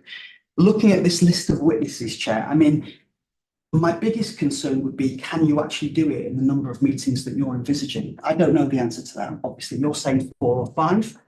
If we can do that, I'd say let's go ahead and do it. But I have concerns that we can. So, yeah, I'll probably leave it there. But I mean, in terms of what you've written down, I like it. I'll say no more. Councillor Reid. Again, just a reflection on the world I live in, the commercial world. I'm assuming the council uses either Prince 2 or some adaptation of Prince 2 for its programme management. In which case, actually, in the very first meetings, if we, I don't want to be directive on this, we were to look at the programme documentation, the initial idea, the business case. Again, just going through the major stage gate reviews that were undertaken and the lessons learned report talk, because you should, under Prince 2, even if you can a project, you should write a lessons learned report itself to reflect on that, and that should be reported back to the sponsors of the project. If that documentation is solid, I would say that we would take very little time from the offices. We may even be able to reflect that we don't need to take some of those interviews. However, if the documentation is not great or it's been patchy, because we've had it, and that typically happens when you've got a succession of different project managers or program managers, or not enough program management officer support, then maybe we raise back with this committee that we've got a bit of a problem and we need to do a bit more digging than we initially thought.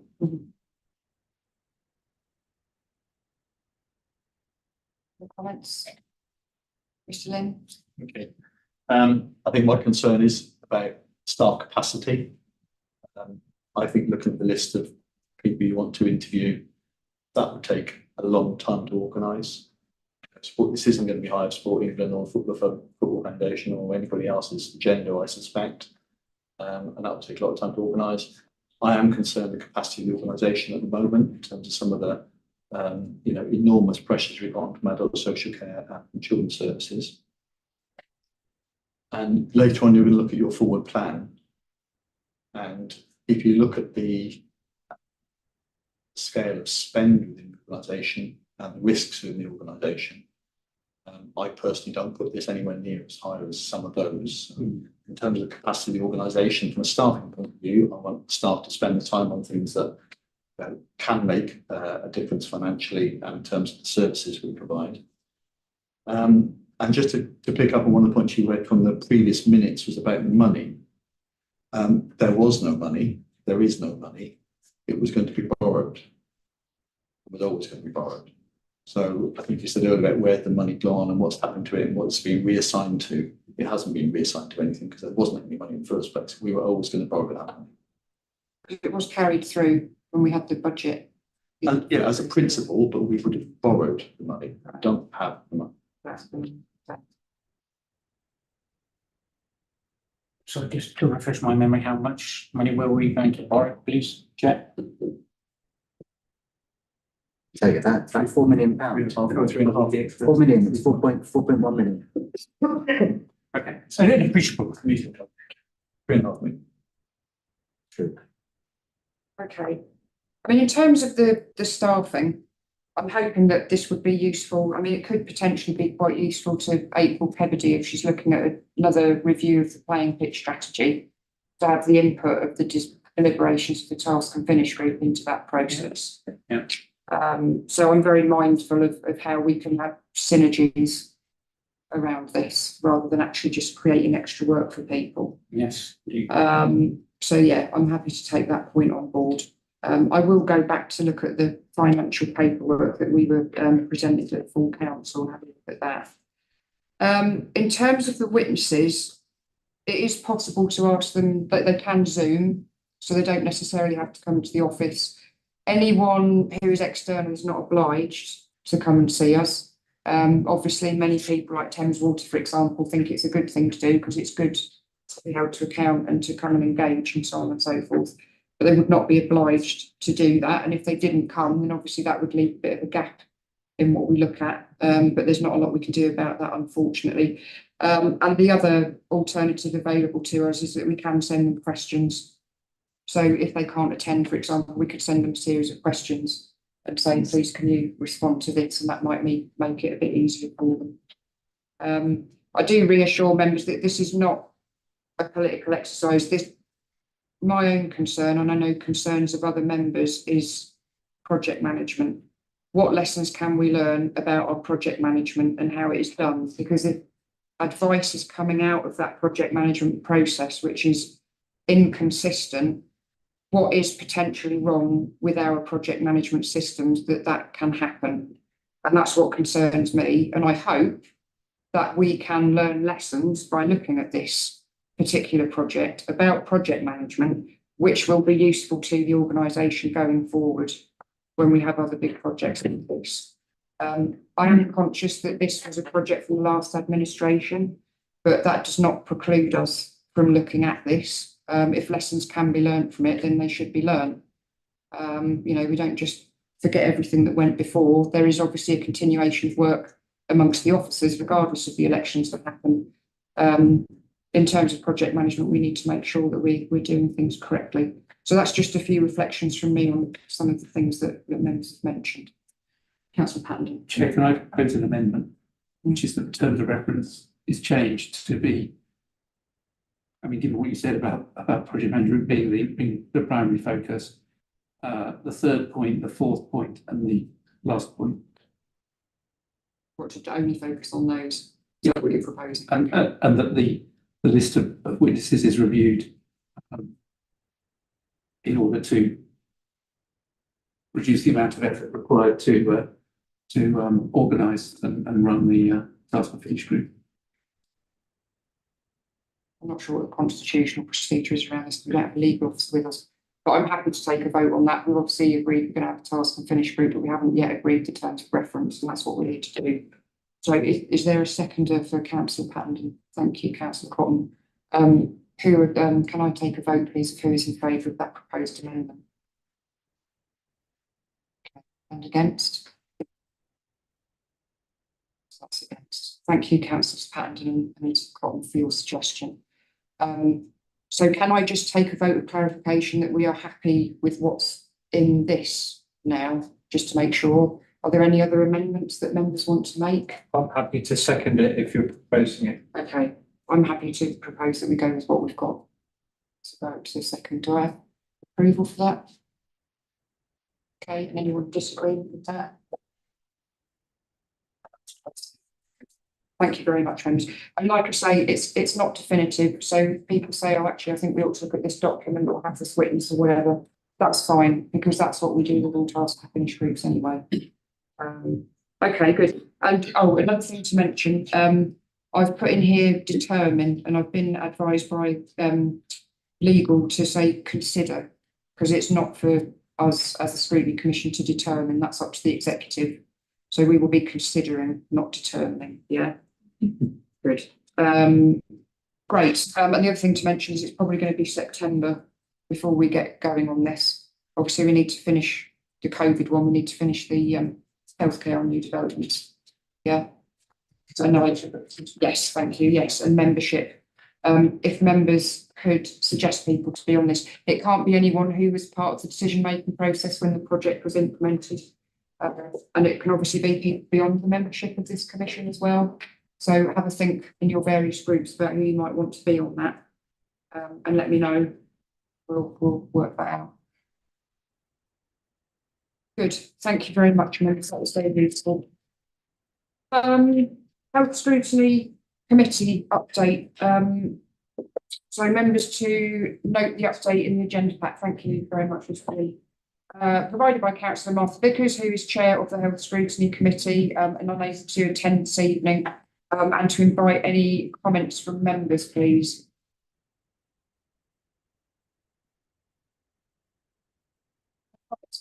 Just to mention in that context, the chair of the Healthcare and New Developments Task and Finish Group, as I mentioned, is due to conclude its work on Monday when we look at the final report the officers have written. It's been an incredibly interesting process to learn about healthcare and how GP surgeries and so on are funded, primary healthcare, etc. And councillors will know all about that. So yeah, it's been a great educational process, and the officers have been fantastic. I'd like to thank Vicky Phoenix and Elizabeth Gowans for the great work they've done. And we've had some really interesting people come in to speak to us, GPs, people from Integrated Care Board of the NHS, and we've learned a great deal about how complex that is. And there's a great deal of work going on within the council amongst the officers looking at health on major planning applications and making sure that we take that into account. So obviously our residents are quite concerned about having enough capacity on new developments for healthcare. Yes. Yeah. So that report will go to Health Scrutiny Committee under the chairmanship of Martha Vickers, but obviously members of this commission will no doubt be interested to see that when it's concluded. Fantastic. Right. Executive forward plan. Do members have any comments on this, please?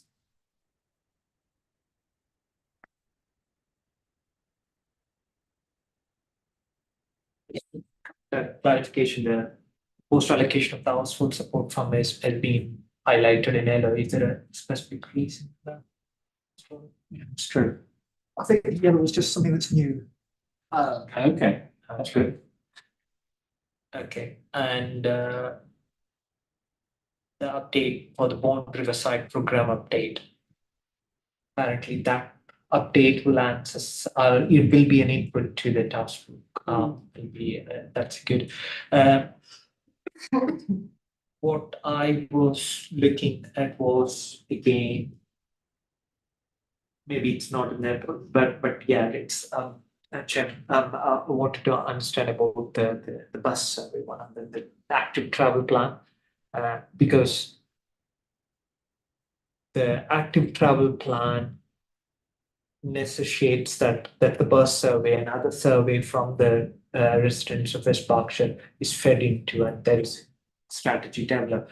And that's where I think either it's a sumoto from Scrutiny Commission, we look at that, or executive proposes the active travel plan, enhancing the travel plan is proposed to us. So we look into this. So I was looking into that. It was not there for this year, so maybe next year. But I think for programs for scrutiny in the next section, we will go through. It would be good to look at the active travel plan and look at possible ways of reducing the cars and promoting buses, travel bus, and a kind of a community hub. Yeah. That's something.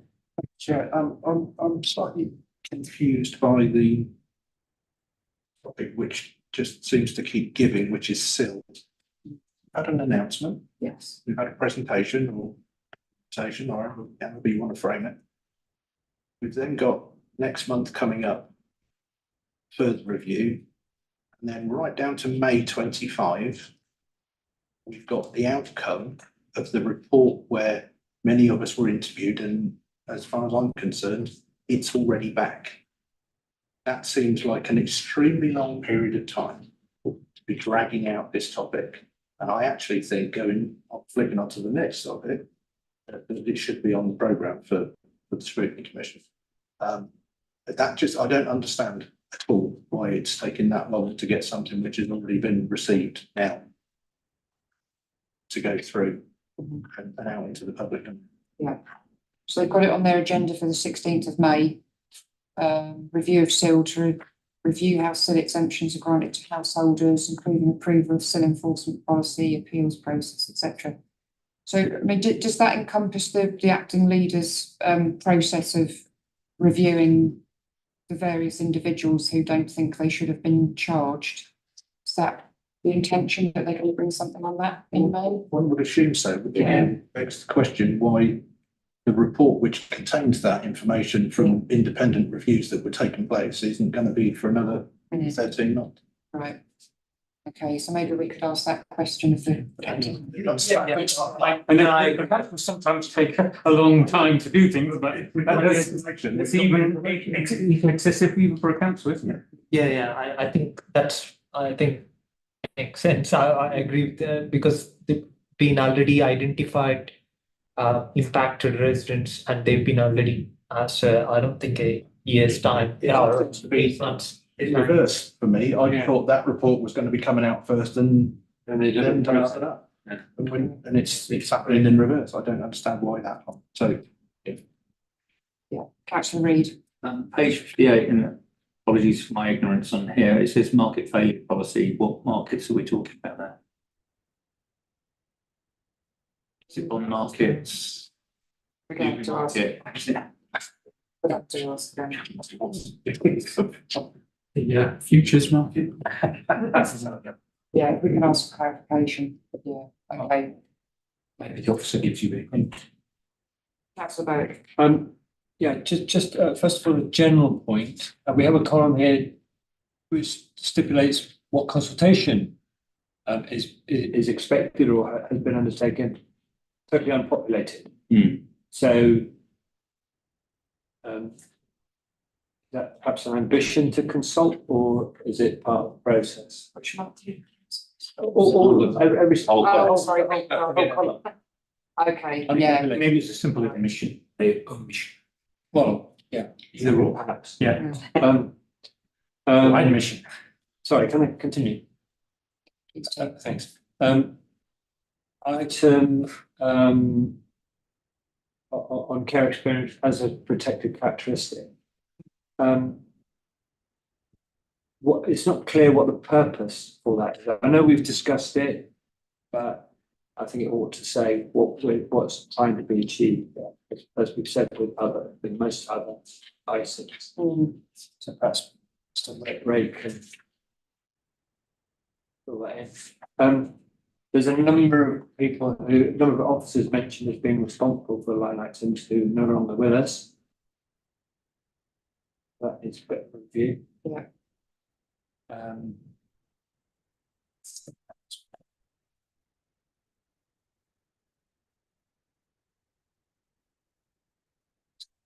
Okay, great. So we need a bit more detail and purpose for some of these then.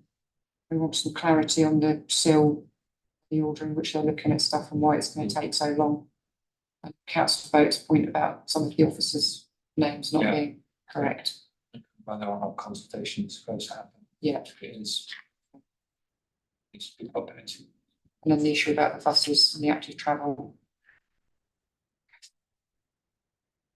Yeah, the active travel one is quite difficult, isn't it? Because my understanding is that we can apply for pots of money to the government, and we might apply for 3 different ones, and we might get those 2 and not the one in the middle. And then the public say, why have you put a cycle lane there and not in the middle? And our hands are tied on that. Yeah, absolutely. Yeah. But my focus where I was coming from, as it's that with the number of housing developments, there is always the contribution of the SIL money towards the introduction of a new bus service or expanding the bus service. What I'm looking at as ward member is that money being spent to the set or agreed project? Because it's always like that goes into a pot of money, and that still money is spent on something else, which is unfair to the residents. As a holistic view, we can look at the active travel plan, but if it is too broad, then we can focus on narrow down to the bus services, specific bus services, which are going to be introduced in view of this aim for kind of ecological kind of a strategy or anything else. But what is that the narrow view of introducing more bus services to the towns and the rural districts? Yeah, that's what, if you agree with me, that's I think it would benefit a lot of our rural wards as well, considering that it's accessibility.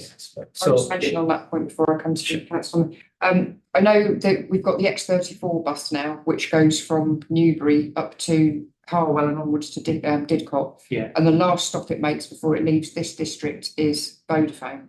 So it doesn't actually serve any of the villages between North Newbury and the border. And there's a lot of people in those rural areas in my ward that would like to be able to use it.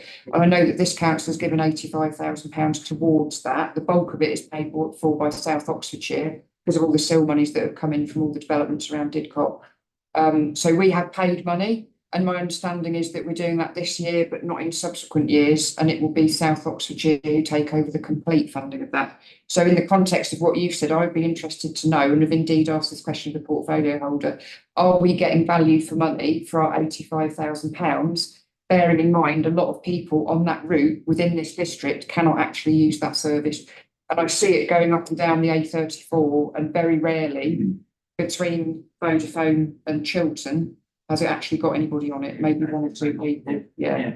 I've been inundated with some queries around whether it goes to Beedon or so it's not at the moment. So there is a possibility to expand. You are absolutely right, Chairman, is that those services which have been introduced with partnership with other councils, are we getting value for money? And yeah, so those are the aspects we can look at and see, like whether. Apologies, Councillor. Not at all, Chair, thank you. So I think essentially what we need is John Whittingham and Peter Walker, because they will be able to go through it all chapter and verse. As far as that bus is concerned, that was something that our MP Laura Farris was paying to us when we were in administration, because it was about linking up the two science parks. So we had all those conversations. You're absolutely right. There's all these villages in between. Can it not do that as well? I think it's the sort of service that is going to be under review and in progression, hopefully, because I think our hope has always been that it would be able to link up more. I wanted it to go out to sort of Rivergate and places like that and look at the industrial parks that are around. But certainly want to keep an eye on. I think as far as the SIL side of things concerned that you were talking about, the SIL report is something that we should be reviewing. There's an ongoing and ever live report, including the money that goes out to the parishes. I think that's all on there as well. So don't forget they have their own contributions, which can also contribute to all of those things that we're talking about. I think the biggest issue in what you're asking for is that they are overlapping timelines, and I think that's what probably we need officers to explain. So it would be lovely if the bus service improvement plan tied in with everything that was going on with active travel, with everything that was going on with grants, and they just don't. So actually keeping an eye on it is probably the best that we could, I think, collectively hope for.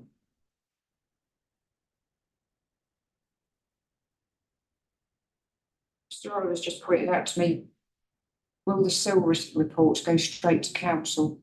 In which case we won't be able to scrutinise. If they go to executive, then we will be able to. So we probably need to find that out, don't we? Yeah, so we'll find that out. And also about planning advisory group and what role they will play in scrutinising this as well. So maybe we just need to get a little bit of clarity about what the executive's intention is about the route that this stuff is going to take.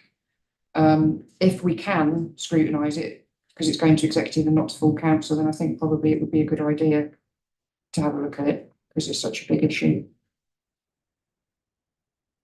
Members content? Yeah. Yeah. Great, so we'll get some more information then. That's what route that's going to take. Okay, good, useful. Anything else on the forward plan? No. Excellent. Scrutiny Commission work programme. So Gordon and I have gone through this recently, just to make sure that everything is in it that should be in it. And we've obviously marked it according to the strategic objective of the council. We have got in there the adult social care briefing that we agreed it would be sensible for us to have. We discussed at the full council, where we looked at the budget, about the fact that we have a relatively small number of residents whose needs demand quite a high level of expenditure, which is obviously our obligation to provide. But I think as a scrutiny commission, we could benefit from understanding what the money is spent on. And therefore that will help to inform any advice that we might choose to give to the executive about how savings could be made, efficiencies, how we could work differently with other bodies to do things a bit differently. And I think Councillor Cotton, was it you mentioned before about travel, school travel and stuff like that? Yes, yeah, I'm on the school travel appeals panel. Yeah. We're looking to make improvements there. Yeah. So part of those special needs are the transport, you know, so we may have views about how that could be done better. So we are due to get a briefing, and then in May we have the waste strategy, and also a review of SEND in the high needs block. I did have a meeting with Anne-Marie Dodds, who's Executive Director for Children and Family Services, and she has requested that we have 2 sessions to review SEND and the high needs block in June and December. So we've provisionally shown them in there as May and November, but the May meeting is probably going to be too soon. And Anne-Marie Dodds would like a bit more time to work on that. Bearing in mind, as you will recall, members, from the finance paperwork that we saw at full council, it is the high needs block which is the really big issue, and it actually explicitly said in the paperwork it is the one thing that has the potential to push us into bankruptcy, essentially. So I think a really important role for the Scrutiny Commission is to look at this issue. So we've put in 2 opportunities to do this during the year, just so we can keep an eye on it as we go forward. Yeah, great, okay. Chair, Yes. just a quick one. While we're talking about sort of the fluidity of the timetable, the adult social care briefing, obviously we had hoped to do that next month. Am I right in assuming that that's likely to be pushed back, and are we still trying to agree a date? Because I can't work it out from what's on the actual work programme itself. Yeah, so we haven't got a date for that yet. It's made to be confirmed, and it's a private briefing as well, just to emphasise. Where are we at with pinning people down to fix the briefing? We've got I'm trying to work around the member development programme, which is just currently being finalised. We have got a session in on adult social care scrutiny, which is organised for somewhere in the middle of the month, 14th, 15th May from memory. Members will recall that we have previously discussed scrutiny of adult social care going across to the Health Scrutiny Committee. I've had conversation with senior officers who would like us to step back slightly and just take a slightly wider review. So that is going to be considered at the Constitution Task Group in May to see whether we want to review the structure of the scrutiny function a little more widely, and to see, do we want to arrange ourselves slightly differently. So that transfer is likely to put on hold. It was originally going to be coming to full council at the annual meeting of council in May, but it's likely to slip to a future meeting. I need to have that discussion on the back of that meeting, just to sort of see when would be appropriate time to bring this forward. But I know Paul Toll is very amenable to giving the presentation. It's just how do we fit that into this session on adults social care scrutiny?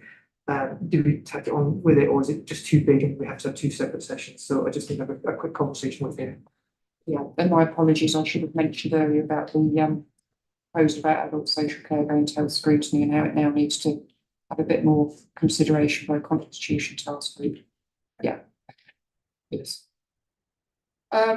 Yeah, so returning to the send and high needs, I've got here, if the May meeting was to be moved to the end of June to give Anne-Marie a bit more time, this might allow the send and high needs report to come forward as planned, but it would also allow the end of year finance and performance reports to be scrutinised before they go to exec. So are we saying there's an argument for pushing the meeting back? I think so, until June, okay. So if you want to suggest some dates for that to members, yeah. Yeah, I think we were looking at, I haven't got my calendar up, but week beginning 24th of June, is that a Monday? I can't remember off the top of my head. Yes. Yes, it is. Yeah, I think that's probably the week, because that would allow us to get in ahead of it going to executive, and I think it's 4th of July. Financial performance reports. Do we want to try and decide a day that week now, or is it best to do that by correspondence after the meeting? Yeah. So I don't know. I can do 25th, 26th. Yeah. Have we got any other major council meetings that week? I don't think so. I think it's free. It's free. Okay, so we could do It's any. getting quiet about then, doesn't it? Holidays. 25th? Tuesday. 20, oh, is it? I'll do the 25th. Okay. Well, Is the Monday the 24th any good? The 24th is good. In the evening, there is no meetings, but there is a morning training. Singing in concert. Great excuse. How about Wednesday, the 26th? Yeah. Yeah? Yeah. Yeah, let's go for Wednesday, the 26th then. Great. No, that's right. Died from Spain, can't they? Well, for most of them. Okay, so we're going to push the main meeting back to the end of June then. Yeah, I'll liaise with them, read on to see if it's good enough for them to come forward, but if not, you have the end of year finance and performance reports to consider it. Okay, cool. Right, Councillor Brooks has asked if the Scrutiny Commission can review the council's approach to managing major IT projects and learning lessons from recent projects. That is scheduled in for September. So I know some of the projects that Councillor Brooks is concerned about, I think was the iTrent HR IT project and also the Care Director project as well.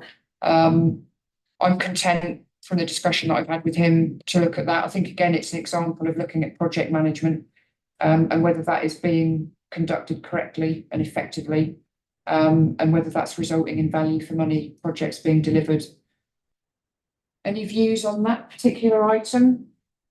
It's very important. Yeah. You look at the IT collapses in the past, try and avoid them. I don't Chair's mean one the council, but no business, including councils, do IT just for IT's sake. To call it IT project management, I think IT project management, maybe with a large component of IT delivery, is well, there's some different heading. It's just that it doesn't do well for people that want to join IT in the council if we're just saying, oh, we're going to do great IT. Yeah.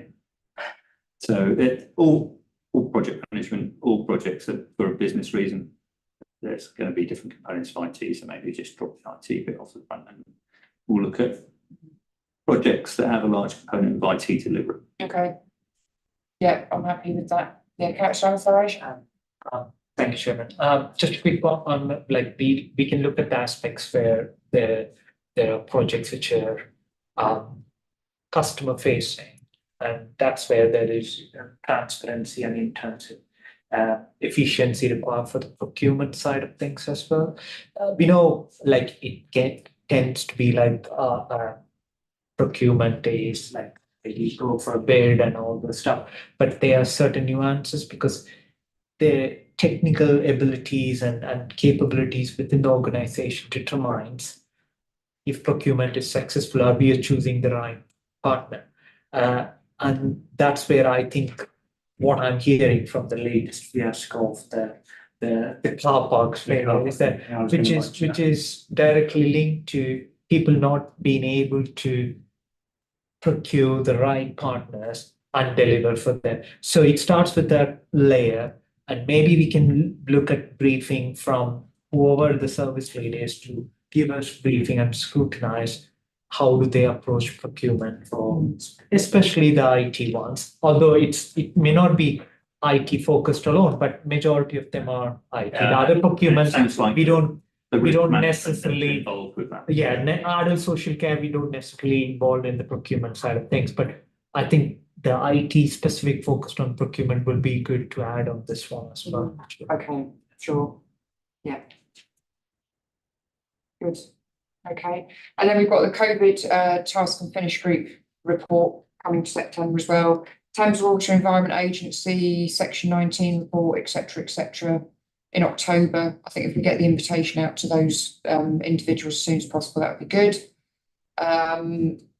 November, attainment of children on free school meals. This is something that was on our long list when we began working together last May. And is obviously a really big issue because I think we, compared with peer authorities, don't perform particularly well in this regard.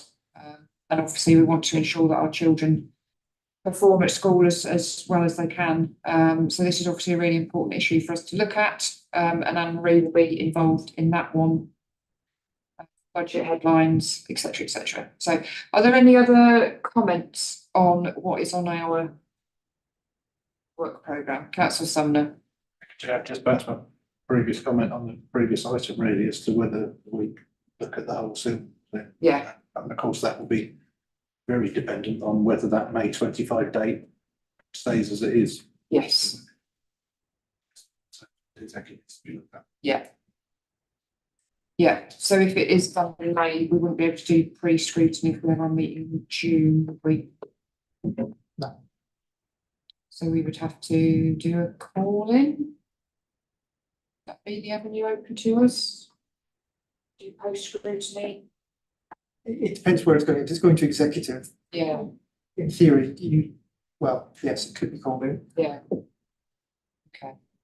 And if it's going to council, then it's going to council, it'll get decided there anyway, and it's not for us to look at.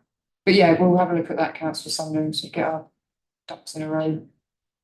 That's executive on the previous. Right. Okay. Oh yes, it is. Of course it is. Sure, sorry.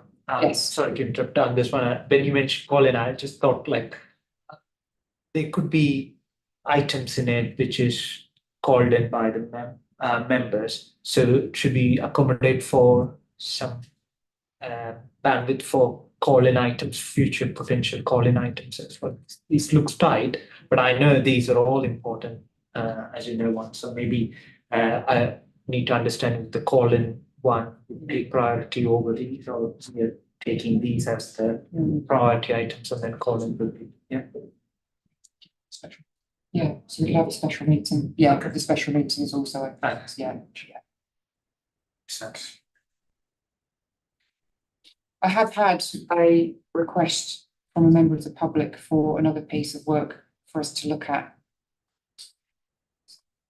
The computer decides to actually work and open it up. So I've received an email from Paul Morgan asking him if we will scrutinise what is happening at the moment with Faraday Road. I'm happy to share his email with members, but I will very briefly summarise the content of it. So he has said, can I please formally request that you undertake a scrutiny investigation with respect to the £230,000, maybe more, spend on the Faraday Road football ground? What actual project scope and objectives were produced by the council? Were these supported by project plans, and were these provided to suppliers to vote against? Was a written project scope, specification and objectives produced? Was there a project plan? Where did the budget come from, etc. Apparently this work was given to Volker Highways, who cover highways, bridges and street lighting for us, as we know. but it was a project primarily for fencing. And Mr. Morgan alleges that a company called White Horse Contractors quoted to do the job for £54,000, whereas Volker were paid £155,000 for doing the fencing. So this is all allegedly. Obviously, I have not looked into the detail of this, but it would be for members of this commission to decide whether or not they think that this is something that we should look at. We could potentially, sometime night, sorry, I was at planning last night for boys as well. So we could potentially ask for a paper from a relevant officer about this, to ask about the process of procurement, the costs, the various quotes we were given. Views? Yeah, serious issue. Yeah. Okay, Councillor Pattenden. Personally, I think we've got much bigger things to worry about than this. I mean, we spent a good part of this meeting talking about flooding and Thames water and all of the issues that surround that. But we know that there are SEND and the High Needs block, as you said, Chair, could bankrupt this council. Those are the things that should be our primary focus. It's it's just not of that scale. Thank you, Councillor Pemberton. Yeah, from a process point, and forgive me, I could be getting this completely wrong. This request seems quite specific. So when we're scrutinising something, we're talking about a topic, whereas the request seems to be about a procurement decision or a decision to award a contract. I don't even know if that's something that we can look at, or if we can, whether we should be. So I'll just leave that one there, because I obviously don't know the answer to that question. But if Mr. Morgan has concerns about this, I mean, I guess he's more than welcome to ask a question at the next exec meeting. So many times, just. I think that's the point. Yeah. But this question, yeah. But he hasn't asked this question, I guess, assuming. As far as I'm aware, he has done, yeah. I'll leave it there, but that's my thinking anyway. I saw Councillor Anatharish's hand next, and then Councillor Bowick, and then Councillor Reid. I think I slightly have different view. I think this is a serious issue being raised, where there seems to be a public knowledge or information available that is one contractor quoted for a less value and then another one. I think this is public one. What we are trying to understand is what has happened to the project where it is inflated the price or ended up be paying more. So it aligns with our scrutiny's agenda for the project management. Maybe we can include this one in the project management one as a case study to look at to ascertain whether this was run or this was an example of that bad project where it inflated the price we ended up paying. I think it's one of those issues where we need to look at, because this is a chronic issue or it's just a one-off case. We will come to know. If this is a chronic problem across the council, then we need to look at and see how do we prevent that. I disagree with what Councillor Pimpton said on this one. It's like, yeah, it could be a case where we find more issues like this. Yeah. Chair, is this something that you're wanting to decide tonight? It would be quite good to get members' views on whether they think it's something that we should be looking at or not. Yeah, I mean, just to clarify, any member of the public is entitled to ask us to scrutinise something, but it's up to us whether we think that that's a good thing to do. Yeah, that's about it. Thank you, Chairman. Yeah, this is £250,000. As you say, we invite members of the public to raise concerns with us. Indeed, we made it clear that we welcome scrutiny. So to go back to Mr. Morgan and say, sorry, we've got bigger fish to fry, I think it's completely the wrong thing to do. We must listen to our concerned residents. Thank you. Councillor Reid. Yeah, I think it was 150 rather than $250,000. I don't know, that's correct, maybe misheard. Yeah, so let me refresh our memories. He alluded it's cost £230,000 altogether, but he mentioned the fencing in particular. He said that it, 155,000 have been given to Volker, whereas White Horse had quoted 54. In my personal view, we've spoken a lot about the sports hub. I think that should give us a general one, but maybe, as Councillor Amrasraj said, we look at this under the project management decision-making methods that we use. So maybe expanding that a little bit more, and we can look at that as a use case. Yeah, I just, for clarity, was the question about the decision made, or the decision-making process that was followed? Yeah, so he says, what actual project scope and objectives were produced by the council? Were these supported by project plans, and were these provided to suppliers to provide a quote against? This process. Yeah.